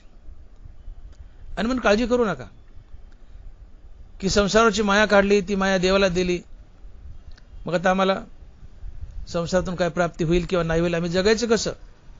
तुम्हाला देव जगवेल. तुम्हाला देव जगवेल. आणि देव जसं जगवेल त्याच्यात समाधानी राहा. तुकोबाराय म्हणतात की ठेविले अनंते तैसेची राहावे, चित्ती असू द्यावे समाधान. नशीब तुम्हाला जगवतं, ती जिम्मेदारी नशिबाची. मी बोललो की दैववश देह पाळल्या जातो. दैवास्तव देहाचे पाळण जो चिंतीना देह भरण, तो महायोगी जाण दैवयोगी. 95 वर्षाचं आयुष्य लाभले, 95 वर्ष भाकरी देणं त्या दैवाची, त्या नशिबाची जिम्मेदारी. म्हणून आम्हाला कसं जगवायचं आहे आमचं नशीब ठरवतं. कसं वागायचं एवढंच आम्ही ठरवू शकतो. आम्हाला कसं जगवायचं हे नशीब ठरवतं. आणि नशीब जसं जसं जगवेल तसंच आम्हाला जगावं लागतं. त्यात आम्हाला हस्तक्षेप करता येत नाही. कर्म करण्याच्या बाबतीत आम्ही स्वतंत्र आहोत, पण फळभोगाच्या बाबतीत आम्ही परतंत्र आहोत. एकदा कर्म हातून घडलं त्याचं अचूकरित्या फळभोग द्यावाच लागतो. कमानीतून बाण सुटला निशाणा भेदतोच. कर्म हातून घडलं फळभोग द्यावाच लागतो. केले काम्य कर्म तैसे फळ भोगावया धरणे बैसे, न फिडिता जैसे ऋण ओसंडीना. सावकार जसा कर्ज मागण्यासाठी दारात मेक मोगरी घेऊन बसतो, काढ माझे पैसे, काढ माझे पैसे, तसं कर्मही दारात मेक मोगरी घेऊन बसतं, भोग मला, भोग मला. केले कर्म तैसे भोग आले. कर्म करण्याच्या बाबतीत आम्ही स्वतंत्र आहेत, फळभोगाच्या बाबतीत परतंत्र आहोत. कर्म हातून घडलं की फळभोग द्यावाच लागतो. म्हणून आम्हाला कसं जगवायचं हे नशीब ठरवतं. आणि नशीब जसं जसं जगवेल तसंच आम्हाला जगावं लागतं. त्यात आम्हाला हस्तक्षेप करता येत नाही. यालाच तुकोबाराय म्हणतात की ठेविले अनंते तैसेची राहावे, चित्ती असू द्यावे समाधान. जसं जसं देव जगवेल तसं तसं जगा. जसं जसं देव जगवेल तसं तसं जगा. तुम्ही किती पटका, नशीब बलवान आहे. तुका म्हणे प्रारब्ध जी गाडे काही न चले तया पुढे. तुका म्हणे प्रारब्ध जी गाडे काही न चले तया पुढे. नशिबापुढं काहीही करता येत नाही. ते जसं जगवेल तसंच जगवावं लागतं. ठेविले अनंते तैसेचे राहावे, चित्ती असू द्यावे समाधान. या दोन्ही चरणात जवळजवळ मिळता जुळता उल्लेख आलाय. दुसऱ्या चरणात महाराज बोलतात ठेविले अनंते तैसेचे राहावे, चित्ती असू द्यावे समाधान. पुढे तिसऱ्या चरणात म्हणतात की वाहिल्या उद्वेग दुःखची केवळ भोगणे ते फळ संचिताचे. जसा देव जगवेल तसं तुम्हाला जगावं लागतं. जसं नसीब जगवेल तसं तुम्हाला जगावं लागतं. त्यात हस्तक्षेप करता येत नाही, करताच येत नाही. तुम्ही कोणी असा, नशिबानं लिहून ठेवले कपाळावर. नरबराय बोलले अगा सटवीचे राती न विसंबीजे जेवी वाती, का ललाटीचे लिहिले न मोडेगा काही केले, काळे गोरेपण धुतले फिटवणेने. 5व्या दिवशी ती सटवी येते बाळाच्या कपाळावर लिहून जाते की या बाळाला याच्या भावी जीवनात काय काय रोग होतील, काय काय भोग मिळतील, याला काय श्रीमंती लाभेल, काय गरिबी लागेल, सगळं कपाळावर लिहिलं असतं. आणि जसा काळा आणि गोरा रंग कशानेच घालता येत नाही, तसं कपाळावर सटवीन लिहिलेले कशानेच घालता येत नाही. ते बघूनच पार पाडावं लागतं.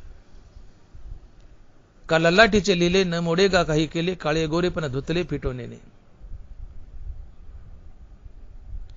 जे तू जाते ते कपाळ सारसे, जे तू जाते ते कपाळ सरीसे. तुकोबाराय कपाळावरचं लिहिलेलं कशानेच मोडता येत नाही, ते भोगावंच लागतं. हेच नशीब असतं.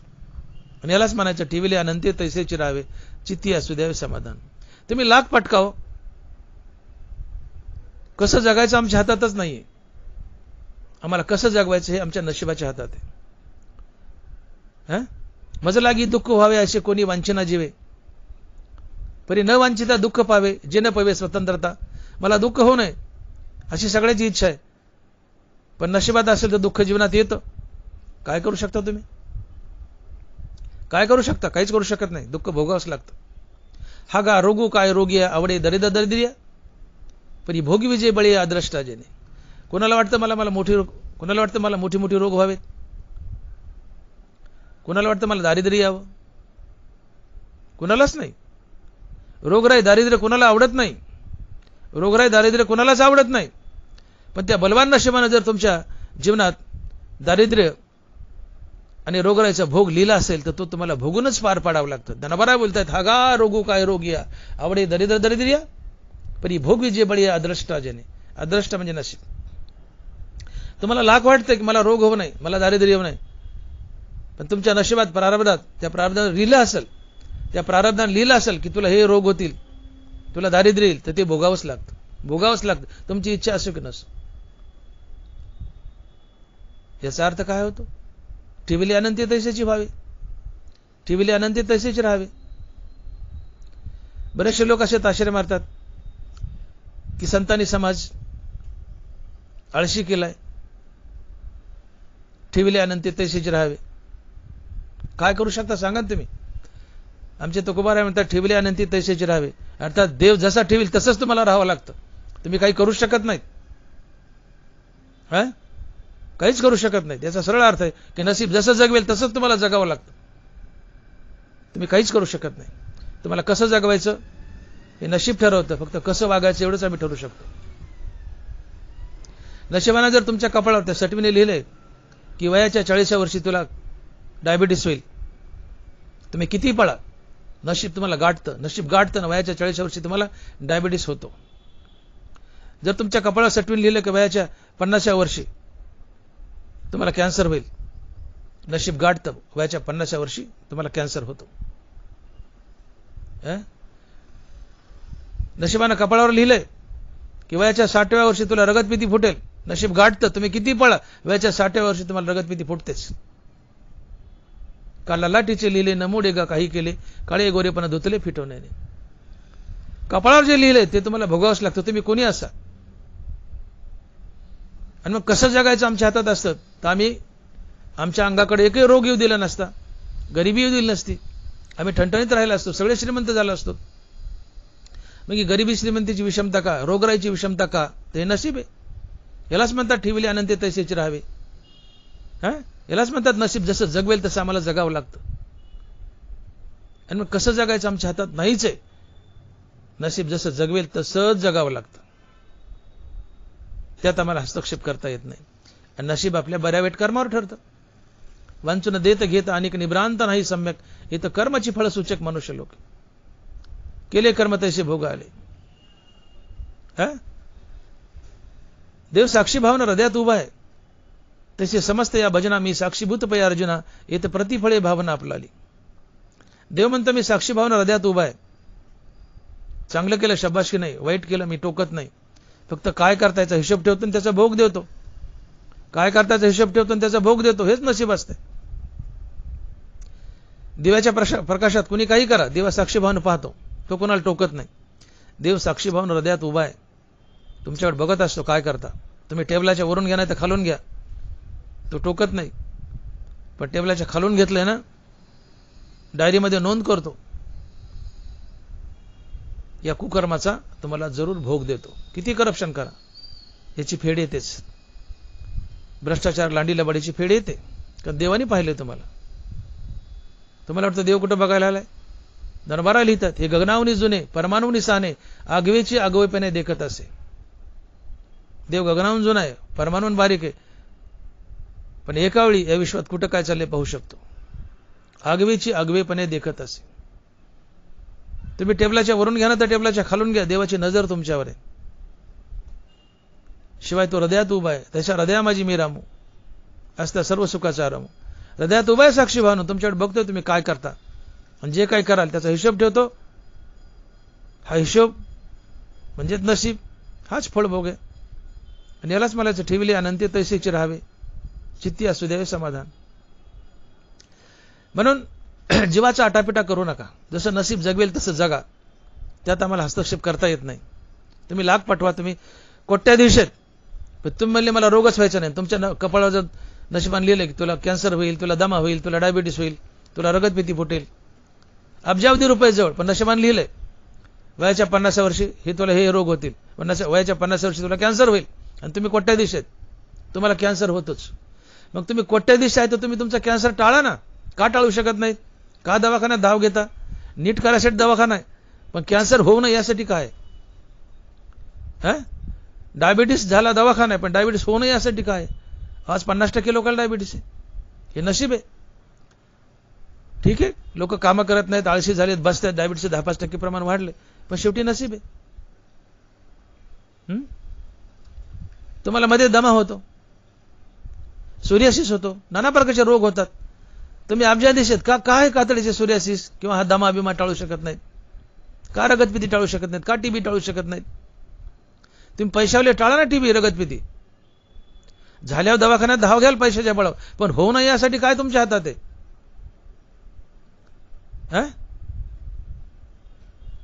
कपाळावर लिहिला असला रोग, रगतपिती, टीबी, तर तुम्हाला तो होतोच. त्याचा भोग द्यावाच लागतो. याला ज्ञानोबा, याला तुकोबा म्हणतात की ठेविले अनंते तैसेचे राहावे. नशीब बलवान आहे. तुका म्हणे प्रारब्ध जी गाढे, काही न चलिता यापुढे, काही न चलिता यापुढे. आणि म्हणून अशी मने समाजात की साऱ्या भेनं जाता येतं, पण नशिबा भेनं कुठं जाता येत नाही. नशीब अर्थात आपल्या जीवनातले भोग हे भोगूनच पार पाडावे लागतात. हा प्रारब्धाचा भोग द्यावाच लागतो. आणि जसे कर्म तसा भोग असतो. मग नशिबाने भोग दिला, हाच अनंतानं भोग दिलाय. नशिबाने जसं ठेवलंय हेच अनंताने जसं ठेवलं तसं ठेवलंय. याला तुकोबराय म्हणतात की ठेविले अनंते तैसेचे राहावे, चित्ती असू द्यावे समाधान. आणि मग तुमच्या जीवनामध्ये नाना प्रकारचे संकट आली, दुःख आली, परेशानी आली, त्याचा उद्वेग वाहू नका. तुकोबराय तिसऱ्या चरणात बोलतायत की वाहिल्या उद्वेग दुःखाची केवळ, भोग नाही ते फळ संचिताचे. तुमच्या जीवनात दुःख आले, संकट आले, परेशानी आली, रोगराई आली, गरिबी आली, त्याचा उद्वेग वाहू नका. उद्वेग म्हणजे परेशानी, चिंता, व्याकुळता, आवेश, उन्माद, जोश, रागात येणे, एक्साइटमेंट, हे सगळे उद्वेषाचे अर्थ आहेत. उद्वेष म्हणजे तुमच्या जीवनात दुःख आले, त्याचा उद्वेष वाहू नका. म्हणजे परेशान होऊ नका. आलेल्या दुःखानं, संकटानं परेशान होऊ नका. त्याची चिंता करू नका, व्याकुळ होऊ नका. दुःख आले, उद्वेग घेऊ नका, उद्वेग वाहू नका. तो नशिबाचा भोग समजा, त्याला सामोरं जा, दटून सामना करा. परंतु जीवनात संकट आले, दुःख आले आणि त्याचा उद्वेग व्हायलाय, तर नशिबी दुःखच येईल, परेशानीच येईल, दुसरं काही नाही येणार. म्हणून जीवन जगताना जीवनात काही संकट आली, दुःख आली, तो आपल्या संचिताचा भोग आहे असं समजा, आपल्या नशिबाचा भोग आहे असं समजा. नशीब बलवान आहे, ते कुणाला सोडत नाही. आहे ते सगळं प्रारब्धाचे हाती, यावे काकुळतीसी आता. एका वाक्यात तुकडा पडलाय तुकोबारायने. आहे ते सगळं प्रारब्धाचे हाती, यावे काकुळतीसी आता. सगळ्या गोष्टी नशिबाच्या हातात आहेत. सगळ्या गोष्टी नशिबाच्या हातात आहेत. काकुळतीला येणं एवढंच आमच्या हातात आहे. कणत बसणं एवढंच आमच्या हातात आहे. आणि म्हणून तुका म्हणे प्रारब्ध जी गाढे, काही न चलिता यापुढे. हागा रोगू काय रोगिया, आवडे दरिद्रिया, परी भोग विजय बळी या द्रष्टाजने. ज्ञानोबा आहे. नशिबानं जे कपाळावर लिहिलंय, नशिबाने जे कपाळावर लिहिलंय ते भोगावंच लागतं. जी रोगराई, जी दारिद्र्य तुमच्या कपाळावर लिहिलंय, ते दारिद्र्य, रोगराई भोगावीच लागते. तुम्ही श्रीमंत असा की गरीब असा, प्रारब्धाचा भोग द्यावाच लागतो. आणि मग मी बोलून गेलो की तुम्ही कोट्याधीश आहेत. तुम्ही का तुमचे रोग टाळू शकत नाहीत? का तुमचं मरण टाळू शकत नाहीत? मरण तर फार पुढचं राहिलो. रोग का टाळू शकत नाहीत? तुम्ही तुमचे अपघात का टाळू शकत नाही? नशिबाने लिहिले 40व्या वर्षी तुला दमा होईल. कोट्याधीश मनुष्य, पण नशिबाने लिहिले कपाळावर तुला 40व्या वर्षी दमा होईल. त्याला दमा होतोच. अरे मग तू जागीरदार तर टाळला दमा तुझा. याचाच अर्थ तुका म्हणे प्रारब्ध जी गाडे, काही न चलिता यापुढे. आणि यालाच म्हणायचं ठेविले अनंते तैसेचे राहावे, चित्ती असू द्यावे समाधान. साऱ्या भेनं जाता येतं, नशिबा भेनं कुठं जाता येत नाही. म्हणून उगा आपटू नका. हाडकं मोडतील टिंबटिंबाचे. उगा आपटू नका, बेजार होऊ नका. संचिताचा, प्रारब्धाचा भोग द्यावाच लागतो. जीवन जगण्याची तुकोबाराने एक अतिशय सोपी कला सांगितली आम्हाला. महाराज म्हणतात की भोग तो न घडे संचिता वाचोनी, करावे ते मनी समाधान. आणि का रुसावे न लगे बहुता आपुल्या संचिता वासुनी. दोन माणसे, त्यातला एक माणूस आलाय आणि एका माणसाला ठोका टाकलाय. उदाहरण माझं सांगतो, कशाला लोकांना सांगू. मी एखादा मनुष्य आला आणि त्यांनी माझ्या कानपडात एक ठोका टाकलाय. एक माणूस आला आणि त्यांनी माझ्या कानपडात एक ठोका टाकलाय. तुकोबाराय म्हणतात, डॉक्टर मोठे, समोरच्या माणसाने तुझ्या कानपडात ठोका टाकलाय, त्या समोरच्या माणसावर तू रुसू नको. तुझ्या कानपडात ठोका तुझ्या नशिबानं टाकलाय, संचितानं टाकलाय. तुझ्या कपाळावर संचिताने 5व्या दिवशीच लिहून ठेवले की या दिवशी या तारखेला अमक्या अमक्या माणसाकडून तुझ्या कानपडात एक ठोका पडणार आहे. हे माझ्या कपाळावर 5व्या दिवशी सटवून लिहून ठेवले. ज्या माणसाने माझ्या कानपडात माझ्या गाला ठोका टाकलाय, ठोका टाकण्यासाठी तो मनुष्य निमित्त आहे. ठोका टाकलाय नशिबानच, संचितानच. संचिताला नशिबाला हात नाहीये, म्हणून संचितानं नशिबानं समोरच्या माणसाचा हात धरलाय आणि माझ्या कानपडात ठोका टाकलाय. ठोका टाकायचा संचितालाच, नशिबालाच, पण त्या नशिबाला हात नाहीये, म्हणून समोरच्याचा हात धरलाय आणि माझ्या कानपडात ठोका टाकलाय. डॉक्टर मोठे, रुसायचं तर तू तुझ्या संचितावर नशिबावर रुस, समोरच्या ठोका टाकणाऱ्यावर रुसू नको. आणि का रुसावे न लगे बहुता आपुल्या संचिता वाचोनी. भोगतो न घडे संचिता वाचोनी, करावे ते मनी समाधान. आणि का रुसावे न लगे बहुता आपुल्या संचिता वाचोनी. जीवनात काही दुःख आलं, काही त्रास झाला, तर तो नशिबानच दिलेला असतो, नशिबानच दिलेला असतो. तुकोबारे चकारात्मक बोल, भोगतो न घडे, भोगतो न घडे संचिता वाचुनी. तुमच्या जीवनात मिळणारा कोणताही भोग तुमच्या संचितानं, तुमच्या नशिबानंच दिलेला असतो. तुम्हाला तुमच्या नशिबानंच दिलेला असतो. दुसरं कोणी तुम्हाला त्रास किंवा भोग देऊ शकत नाही, देऊ शकत नाही. तुमचं बरं झालं तुमच्या नशिबाने, तुमचं वाईट झालं तुमच्या नशिबाने. तुम्ही एखाद्या माणसाला मदत केली आर्थिक आणि त्याचं बरं झालं, तुम्ही त्याचं बरं केलं नाही, त्याच्या नशिबाने बरं केलंय. कारण मागच्या जन्मातलं त्याचं काहीतरी तुमच्या ऋण असते, ते तुम्ही फेडले मदतीच्या रूपात आणि त्याचं बरं झाले. म्हणून का मेजास मारू नका. एखाद्याला मदत केली, शिकवलं, मार्गी लावलं, तुम्ही काही केलं नाही, तुम्ही निमित्त मात्र आहेत. मागचंच ऋण आहे तुमच्या भूखंडी, ती फेडलंय तुम्ही. आणि म्हणून तुमचं बरं झालं वाईट झालं याला फक्त आणि फक्त तुमचं संचित कारणीभूत आहे. भोगतो न घडे संचिता वाचून. माझ्या कानपडात ठोका टाकलाय ज्या माणसाने, त्या माणसावर मी रुसू नये. मी रुसावं तर माझ्या नशिबावर. का तर माझ्या कानपडात ठोका टाकायचा योग माझ्या नशिबानं, संचिताने माझ्या कपाळावर मागच लिहून ठेवलाय. पण माझ्या संचिताला नशिबाला हात नाही, म्हणून समोरच्याला निमित्त केले, समोरच्याचा हात पकडलाय नशिबाने आणि माझ्या कानपडात ठोका टाकलाय. हनुमंत तुकोबाराय म्हणतात की मोठे, तुला रुसायचंय तर नशिबावर, संचितावर रुस, त्या समोरच्या ठोका टाकणार रुसू नको. आणि म्हणून भोगतो न घडे संचिता वाचोनी, करावे ते मनी समाधान. आणि का रुसावे न लगे बहुता आपल्या संचिता वाचोनी. काही संकट आलं, काही दुःख आलं, नशिबावर रुसा. त्या दुःखावर, त्या संकटावर किंवा समोरच्या माणसावर रुसू नका. तुम्हाला कोणी त्रास दिला, त्रास देणारा रुसूच नका, नशिबावर रुसा. हा फॉर्म्युला अप्लाय केला तर जगातलं भांडण मिटून जाईल, पण लोकांना कळत नाही. तुकोबाराची गाथा लोक वाचत नाहीत आणि वाचली तर अनुकरणात आणत नाहीत. हेच तुकोबारा तिसऱ्या चरणात सांगतात की वाहिल्या उद्वेग दुःखाची केवळ, भोग नेते पण संचिताचे. की मी पहिल्या चरणाच्या शेवटी प्रश्न उभा केला होता की संसाराची माया काढली आणि देवाला दिली, याचा अर्थ आम्ही संसाराबद्दल अनासक्त झालोत, मग आता आम्ही जगायचं कसं? तुकोबारा सरळ म्हणले, ठेवले आनंद तैसेच राहावे, चित्ती असू द्यावे समाधान. तू संसाराची माया काढली, देवाला दिली ना, अर्थात वैराग्य धारण करून देवाचं नाव घेऊ लागलं ना, तुझ्या जगण्याची जिम्मेदारी देवाची. तुला जसा देव ठेवील तसं तू जग. आता जसं जगवेल त्यात समाधान मान. देव तुझ्या नशिबाप्रमाणे तुला भोग देईल, रोग देईल, काय द्यायचं देईल. संकट आले, रोगराई आले, देवाने जसं ठेवलंय तसं. त्याच्यात काही भोग आले, रोग आले, त्याचा उद्वेग होऊ नको, परेशान होऊ नको, काकुळतेला येऊ नको. त्याने तुला दुःखच मिळेल. का तर तुझ्या प्रारब्धाचा भोग आहे. प्रारब्ध भोगूनच पार पाडावं लागतं. आणि त्याचा उद्योग असेल संकटाचा तर पदरी दुःखच येईल. आणि म्हणून संसाराची माया काढा, ती देवाला द्या, अर्थात वैराग्य धारण करा आणि देवाचे निरंतर नाम घ्या. आणि आपला संसार देवाच्या पायावर व्हा आणि आपला सगळा भार देवावर घाला, हे तुकोबाराय अभंगाच्या चरणात सांगतायत, 4थ्या चरणात सांगतात. आणि महाराज लिहितायत की तुका म्हणे घालू तयावरी भार वाहुवा संसार देवापायी. तुका म्हणे घालू तयावरी भार वाहुवा संसार देवापायी. तुम्ही बिंदास राहा. हो, भार घाली देवा न लगे देश डोई घ्यावा. बेलापूरला सोलापूरला कोणाला जावं लागतं? जे देवाचे एकनिष्ठ नाहीयेत, देवाचं नाव घेत नाहीत. नाही तर तुम्हाला सोलापूर बेलापूरला जायची गरज नाही.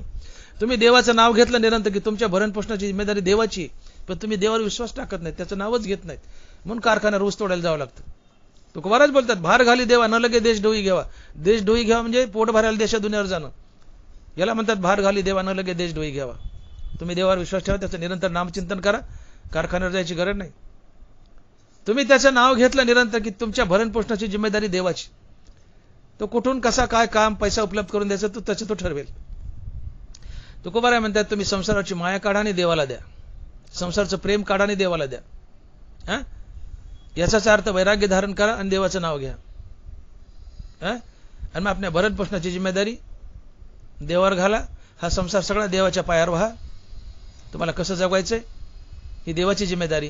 आणि म्हणून महाराज म्हणतात तुका म्हणे घालू तयावरी भार वाहुवा संसार देवापायी. विठोबाय रखुमाई जय जय विठोबाय रखुमाई, विठोबाय रखुमाई जय जय विठोबाय रखुमाई.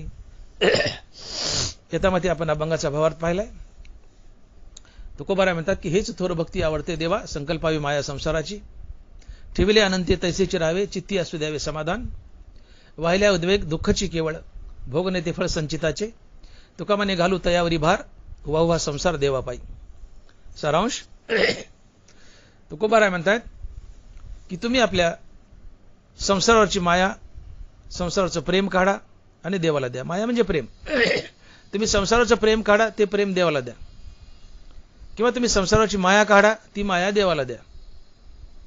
संसाराची माया काढणं आणि देवाला माया देणं, संसाराची माया काढणं आणि ती माया देवाला देणं, हे वैराग्य असते. कारण संसारावर माया आहे म्हणजे आसक्त आहात, संसाराची माया काढली म्हणजे संसाराबद्दल अनासक्त आहात, आणि अनासक्ती हे वैराग्य असते. आणि म्हणून संसाराची माया काढणं आणि ती माया देवाला देणं म्हणजे सरळ सरळ वैराग्य, सरळ सरळ वैराग्य. याचा सरळ अर्थ होतो की वैराग्य धारण करून देवाचं नाव घ्या. आणि वैराग्य धारण करून देवाचं नाव घेणं हीच थोर भक्ती असते. दोन गोष्टी आहेत, संसाराची माया काढणं आणि ती माया देवाला देणं, ही थोर भक्ती आहे. याला दुसऱ्या शब्दात बोलायचं झालं तर संसाराची माया काढणं आणि ही माया देवाला देणं हे वैराग्य आहे. आणि वैराग्य धारण करून देवाचं नाव घेणं ही थोर भक्ती आहे. आणि म्हणून संसाराची माया काढणं ती माया देवाला देणं हे वैराग्य आहे. वैराग्य धारण करून देवाचं नामस्मरण करा. वैराग्य धारण करून देवाचं नामस्मरण करणं हीच थोर भक्ती आहे. आणि ही थोर भक्ती देवाला आवडते. आणि मग पुढे प्रश्न येतो की आम्ही कसं जगावं, संसाराचं प्रेम वगैरे कमी केलं तर साधन काय? तर महाराज म्हणतात की ठेविले आनंदी तैसेची राहावे. तू देवावर सोड म्हणले. लहान मुलं आपल्या भरण पोषणाची काळजी करत नाही, तू देवावर सोड म्हणले. तुझ्या भरण पोषणाची काळजी देवाची. तू सगळं देवावर टाक. देव जसं जगवेल, नशीब जसं जगवेल त्यात समाधानी राहा, खुश राहा. हे जगत असताना काही संकट आली, परेशानी आली, त्याचा उद्वेग, परेशानी वाहू नको. परेशानी वासेल तर दुःखच नशिबाला येईल. तू तुझा संसार देवाच्या पायावर अर्पण कर. तुझा सगळा भरण पोषणाचा भार देवावर घाल. ती जिम्मेदारी देवाची. पण जिम्मेदारी देवाची तेव्हा जेव्हा तू वैराग्य धारण करून देवाचं नाव घेशील.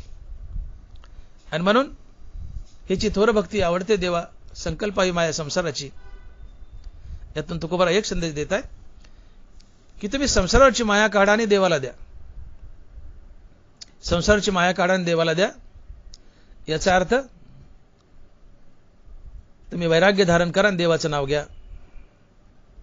वैराग्य धारण करून देवाचं नाव घेणं हीच थोर भक्ती आहे. आणि थोर भक्ती देवाला आवडते. आणि थोर भक्ती आपण आपल्या जीवनात आणावी. जीवनाचं कल्याण होईल, जीवनाचं सोनं होईल. आम्ही भक्ती करतो पण भक्तीमध्ये टंगळमंगळ आहे. कधीतरी देवाचं नाव घेतलं तर घेतलं, नाही घेतलं. उठताना गुडघा दुखला तरच विठ्ठला, नाही तर विठ्ठलाची आमची महिनोनगंती भेट नसती. अशी हंगामी भक्ती कामाची नाहीये.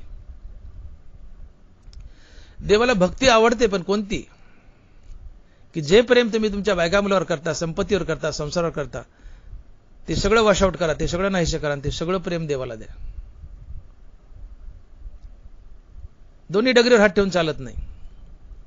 मी थोडं प्रेम संसारावर करेल आणि थोडं प्रेम देवावरही करेल, अशांना देव भेटत नाही.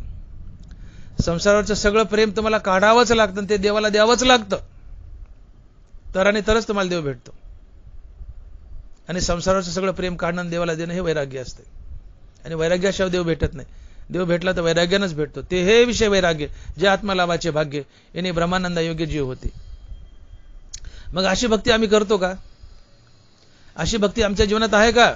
तुम्ही आम्ही परमार्थ करतोय, कीर्तन करतोय, प्रवचन करतोय, संसाराची माया काढून आम्ही देवाला देतो का? आमची माया, आमचं प्रेम कुणावर आहे?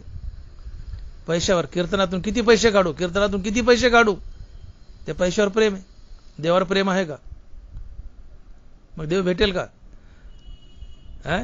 दिवसात 3-3 कीर्तन करा ना, 3-3 कीर्तन करा, पण प्रेम जर त्या पैशावर असेल तर देव भेटेल का? मग देव कधी भेटेल?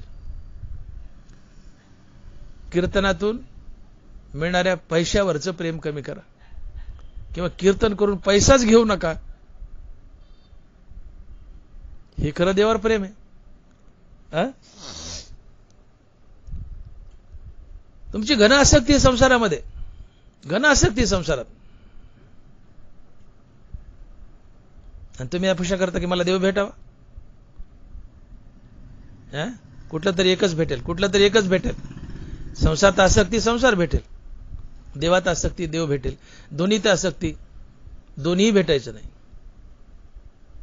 दोन्ही पियावरी ठेवून हात, एकही निदानी न घडे त्यास, तुकोबर आहे. आणि म्हणून इथं इशारा केलाय तुकोबारायने आम्हाला की देव हवा आहे ना, देव भेटावंसं वाटतोय ना, मुक्ती हवी आहे ना. मग संसारावर जे प्रेम आहे, संसाराची जी माया आहे, ती संसारावरून काढा आणि देवाला द्या. परंतु ही संसारावरून माया काढून अचानक देवाला देणं हे महाकठीण आहे. भल्याभल्याची फजिती होते, नाही जमत. मग संसारावरची माया काढून देवाला देणं, यासाठी एक युक्ती सांगतात ज्ञानोबा, तो आहे अभ्यासयोग. अभ्यासयोगानं हळूहळू संसाराचा, विषयाचा तिटकारा येतो, आणि संसाराचा, विषयाचा तिटकारा येणं हे वैराग्य असतं, आणि वैराग्याने देव भेटतो. आणि म्हणून जीवनात अभ्यासयोगानं, अभ्यासयोग आपण बोलून गेलो, जीवनात अभ्यासयोगानं सहज शक्य होतं. काय? तर संसाराची माया काढायची आणि ती माया देवाला द्यायची. अति कठीण आहे संसाराची माया काढणं आणि देवाला देणं. संसाराची माया काढायची, ती सगळी माया देवाला द्यायची. म्हणजे संसाराबद्दल उदास व्हायचं, हे अति कठीण आहे, अति कठीण आहे. हे वैराग्याचं असतं, हे अति कठीण आहे. पण तरी सुद्धा ते सहज शक्य होतं अभ्यासयोगानं, जो अभ्यासयोग आपण बोलून गेलो. आणि मग जीवनात अभ्यासयोगानं ही कठीण गोष्ट सोपी होईल. संसारची माया तुम्ही सहज काढाल आणि ती देवाला द्याल. आणि ज्या दिवशी संसाराची माया काढाल आणि ती माया देवाला द्याल, हे वैराग्य असतं. अर्थात वैराग्य धारण करून देवाचं निरंतर नामस्मरण करा, ही थोर भक्ती असते. आणि थोर भक्ती देवाला आवडते, आणि या भक्तीने तुम्हाला देव भेटतो. आणि म्हणून तुकोबाराय म्हणतात की हेच थोर भक्ती आवडते देवा, संकल्पावी माया संसाराची. ज्ञानेश्वर माऊली, ज्ञानराज माऊली तुकाराम. ज्ञानेश्वर माऊली, ज्ञानराज माऊली तुकाराम. जय विठ्ठल, जय जय विठ्ठल. बोली लिले कुरे वेळी वाकुडी उत्तरे.